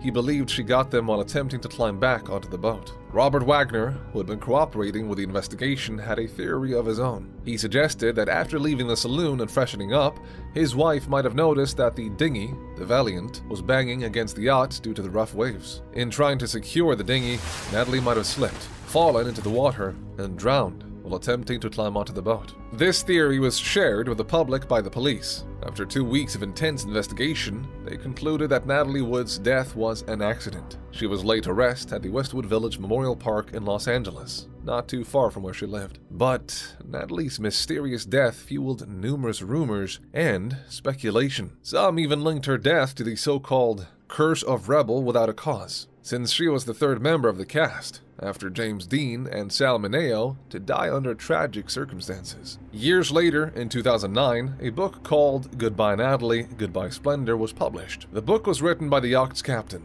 Dennis Darin, and his friend Marty Ruley. In it, Darin made some shocking revelations. He claimed that Robert Wagner was responsible for Natalie's death, and that the couple had a massive argument on the night she disappeared. He also said her husband didn't immediately look for Natalie when she went missing from the yacht. But then, footage resurfaced from 1992, showing that the pair had only been trying to profit from Natalie's death. Then, in 2011, almost 30 years after the tragedy, the Los Angeles County Sheriff's Department decided to reopen the case. The investigation carried on for 2 years, and in 2013, they changed the cause of Natalie's death to drowning and other undetermined factors. But the story did not end there. In 2018, the case was reopened yet again when new witnesses came forward. These people, who were in boats nearby on that fateful night, claimed they heard noises and screams. One witness even stated that she saw a man and a woman arguing on a boat. With these new testimonies, the LAPD changed their stance and classified Natalie Wood's death as suspicious. And then, Robert Wagner made some confessions in his autobiography. Robert, who had since remarried actress Jill St. John, acknowledged that he'd been jealous of Natalie's friendship with Christopher Walken, and that the two of them had argued that night. However, when the case was reopened, Robert chose not to cooperate with the police. Because of his lack of cooperation, Robert Wagner was labeled a person of interest. And then there's another theory making rounds on the internet that is said to be from Captain Darin himself, who had helped the LAPD in 2011 by providing new information. This theory paints an even more dramatic picture of that night. It suggests that the argument between Natalie and Robert was quite heated. So much so that Natalie fell off the yacht, and Robert saw it happen but didn't attempt to rescue her. The 43-year-old supposedly screamed for help for several minutes. Darin, who heard her, wanted to help, but Robert had allegedly locked the captain in his cabin and told him to stay out of it. Christopher Walken came out from his cabin as the argument continued, but at some point they realized that Natalie's cries for help had stopped. So, the three men on the yacht made a pact. Wagner, Walken, and Darin allegedly agreed that if one of them was in trouble, the other two would back him up. They quickly sought the services of a well-known Hollywood lawyer, who somehow managed to get the authorities to close the case. Although there's no solid evidence to confirm this version of events, and while Darin's statements to the police remain undisclosed, the testimonies from people on nearby boats suggest that things aren't as straightforward as they may seem. In 2021, some interesting new insights came to light regarding Natalie Wood's case. Natalie's sister, Lana Wood didn't think the death was premeditated, but she was convinced that Robert was involved. However, in 2022, the Los Angeles County Sheriff's Department put a rest to such a speculation. They announced that they had cleared Robert Wagner in their investigation into Natalie's death. Lieutenant Hugo Reynaga made a statement saying, "All leads in the Natalie Wood case have been exhausted, and the case remains an open, unsolved case." So, as it stands, Natalie Wood's death remains a mystery that continues to baffle and intrigue us to this day. In the digital age where viral fame is just a click away, a young TikTok influencer named Jo found herself trapped in a nightmarish web of terror woven by a twisted obsession that threatened to destroy her life. Jo's world was one of lights, cameras, and captivating content entertaining thousands of adoring followers. Little did she know that lurking in the shadows was a dark and sinister force fixated on her every move. It began innocently enough when, in March of 2024, she started receiving strange messages, DMs that hinted at an unsettling familiarity with her daily routine. Not just that, the messages indicated the new place where she lived. And some messages were asking her to do things, the nature of which she never admitted publicly. But these were just the ominous whispers that preceded the storm. Jo's concern grew as the messages multiplied. She would get tons of messages from a random account or two that mentioned personal details about what kind of car she drove and what she did for a living. The content of these messages gave the influencer the impression that her stalker may well be someone who knows her. As the days ticked by, the messages became more frequent, personal, and threatening. Jo's once safe haven, her apartment, became a prison of paranoia as her stalker's obsession spiraled out of control. The first strike came on March 25th, when Jo woke to find her license plate stolen and her car window shattered, a brutal reminder that her tormentor was closing in. Police responded, but with little evidence at the crime scene, there was little they could do. Just 2 days later, the police were back at Jo's apartment. Her window was smashed again, but this time she was prepared. Jo had set up surveillance cameras, capturing the vehicle and the faces of those involved. But while the footage captured the perpetrator's face and the make of the car, the license plate was not visible. That very same day, the brazen stalkers returned in broad daylight. This time around, Jo managed to capture their vehicle's license plate. This was just the break the police had hoped to get. The terror escalated on March 28th, when Jo reached out to authorities once more due to the severity of the online harassment. Her tormentor's comments had become more personal and threatening in nature.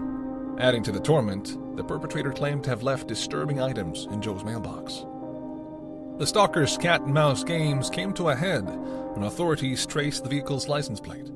Police performed a traffic stop that ultimately unmasked one of the key players in this twisted saga. The driver, Justice Dulaney, was finally linked to Jo's harrowing ordeal. While Justice admitted to being present for many of the incidents involving Jo, a man called Richard Newman was the alleged stalker. Richard was apparently infatuated with Jo, but the infatuated follower's feelings were not reciprocated by Jo, who had apparently rejected his advances on several occasions. This only served to fuel Richard's anger. He felt entitled to reciprocation after sending Jo money through her online platform. Newman's obsession knew no bounds. Having tracked down Jo's apartment complex, he had no clue which apartment was hers.